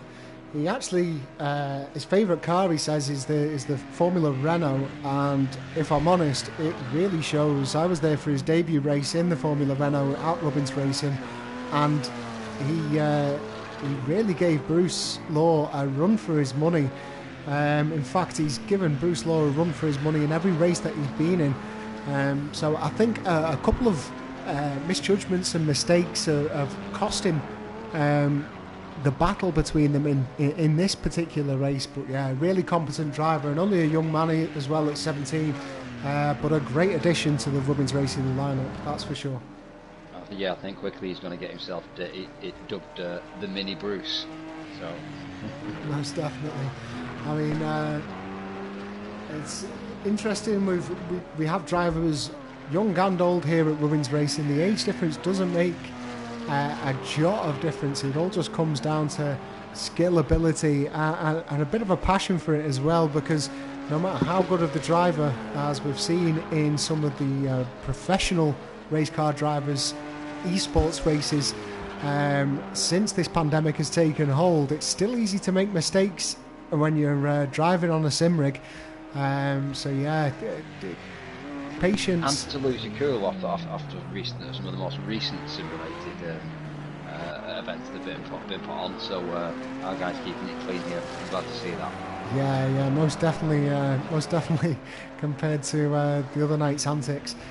But we are now into our final minute and a half, which means that there will be one remaining lap, depending on where Moritz Pizza finishes this one. We'll jump on board with him. So he has just completed his lap. This is going to be the final lap of the race, I think, for the LMP2s. Bruce Law, if he's going to make his moves, this needs to be it. But looking at the lap times between the two drivers, they look to be equaling each other out pretty well. So it might well go down to that penalty unless mistakes are being made. Looks as though Thorsten Smith, he's got 8 litres of fuel remaining, so he timed that second stop down to perfection. He's got plenty of time until the next driver, with Stu Ball in second place in the GTE category. huge lead there ahead of him. Around about 1 minute 43, I think that lead is, which is showing up on my telemetry board. Then we go down to our race leader in the GT4 category, Rocket Home. He's had a fantastic race, really. We've seen him up and down throughout this. We've got Duftinho as well, just in the background. Duftinho, as you well know if you follow any of the Rubbins Racing races, a really competitive driver in pretty much every classification that he races in. Current Clio Cup champion, former GT3 champion, and Rocket Home has come in with a bang here, really stamped his foot down and made a mark here within the Rubbins Racing community. And let's jump back on board with Moritz Peter. He is just coming out of the chicane. Our timing board has finished. That is going to be the race victory for him. Let's have a look and see whether or not it changes due to any penalties. Bruce Law is just crossing the line. He crosses the line and I think remains in second place. So Travis is up next. He finishes in third with Fast As Gamer right behind him. So really made up some time, Fast As Gamer. Unless there was a lap difference. In fact, there was a lap difference. That is why that. So great racing from the LMP2 category. Thorsten Schmidt now crosses the line. Worthy victory for him inside that GTE category. Flawless race from what I've seen from the man from Berlin. Next up, we're going to have Stu Ball. He's had a great race as well in that GTE category, bringing that Ford GT home, but we can see he's just coming out of Rochelle there, so that shows the distance of difference between Thorsten Schmidt and Stu Ball, just to really put Thorsten Schmidt up on that pedestal that he deserves. What's really good to see with Stu Ball is he made that long strategy work, gutsy move, and he's pulled it off really well there. Congrats. Yeah, really dark horse. Great drive from him. Great drive. Looks as though Uniclark is going to be stuck in 7th place after he crosses the line, as is NRP in 8th place. Looks as though Rocket, Duftinho, Dan, K. Morse and All U82 are all cemented in their positions as well. So that is our lineup. Rocket Home takes the GT4 category with Duftinho in second. Fantastic battle between those two, but Rocket Home just coming out on top. And then Dan, our young Belgian driver, able to get himself onto the podium. So fantastic racing all round there. Looks as though that guitar dude is showing up as disconnected. I think he went quite a while ago, unfortunately. But we'll have one final run through. Well done for Holmes there. That was a great win. Consistent drive, some great battling from the GT4s there. So some of our closest racing there out of that category. So yeah, well done, guys. Yeah, it really was, and we can see the differences between penalties. Not much between those two anyway. With that battle, across most of the board, but he would have got it anyway with Duftinho. 9 seconds difference in director penalties. So Rocket Home quite clearly keeping it consistent there throughout. Congratulations as well to Dan placing in third place in the GT4s. He managed to make his two-stop strategy pay off for him. We didn't think it would, but Rocket Home also making that two-stop work. On to the GTEs, as we mentioned just a minute ago, Thorsten Schmidt dominating that top spot, around about 2 seconds a lap quicker than the guys at any point in that race. Stu Ball, fantastic race from him, in second place, with Uniclark managing to take third. And then into the LMP category with Moritz Pizza just managing to get that rise above Bruce Law. We saw Moritz Pizza having 2 offs as well. So showing the calibre of the driving from him to still manage to take that victory. Bruce Law in second and Travis in third. But congratulations to Fast Gamer for managing to stick that one out. Credit to you after 2.5 hours worth of driving to maintain that concentration. It's good to see. Yeah, I just want to chip in there and say thanks to everybody that watched, and thanks to everybody that supported us on the live stream, and thank you to everybody that donated and helped us reach our 100% target. We've reached our 100% donation target, so that's really good. We really made a difference there. So that's going to go straight to the Global Food Banking Network, like we said. And like we said, guys, we'll keep that link open and available for people. So if you do want to continue donating, please feel free to do so. All that will goes to the same worthy cause. So, on behalf of me, I've been your commentator for the evening, Murphy. Thank you very much for joining with us. Thank you very much for your donations to what will be a very worthy charity across the world at the moment in quite uncertain times. And thank you to my co-commentators that have been giving you information throughout this race as well, which has been Lecky and Alex. Thank you, Murph. And that is all from us for this evening. Remember, if you're watching for the first time and you fancy joining what is a fantastic racing community, head on over to www.robbinsracing.co.uk. Follow the links there to join up, and we'll welcome you with open arms and get you on track as soon as possible. As for us, our championship sign-ups open this coming Monday. So any of our drivers watching, you will be able to sign up for your upcoming Season 3 championships then. And from the rest of our YouTube viewers, we will be back with all of the action on the 17th, I believe it is.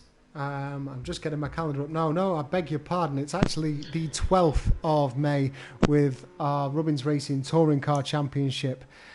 We will see you then, and take care, everyone. Stay safe.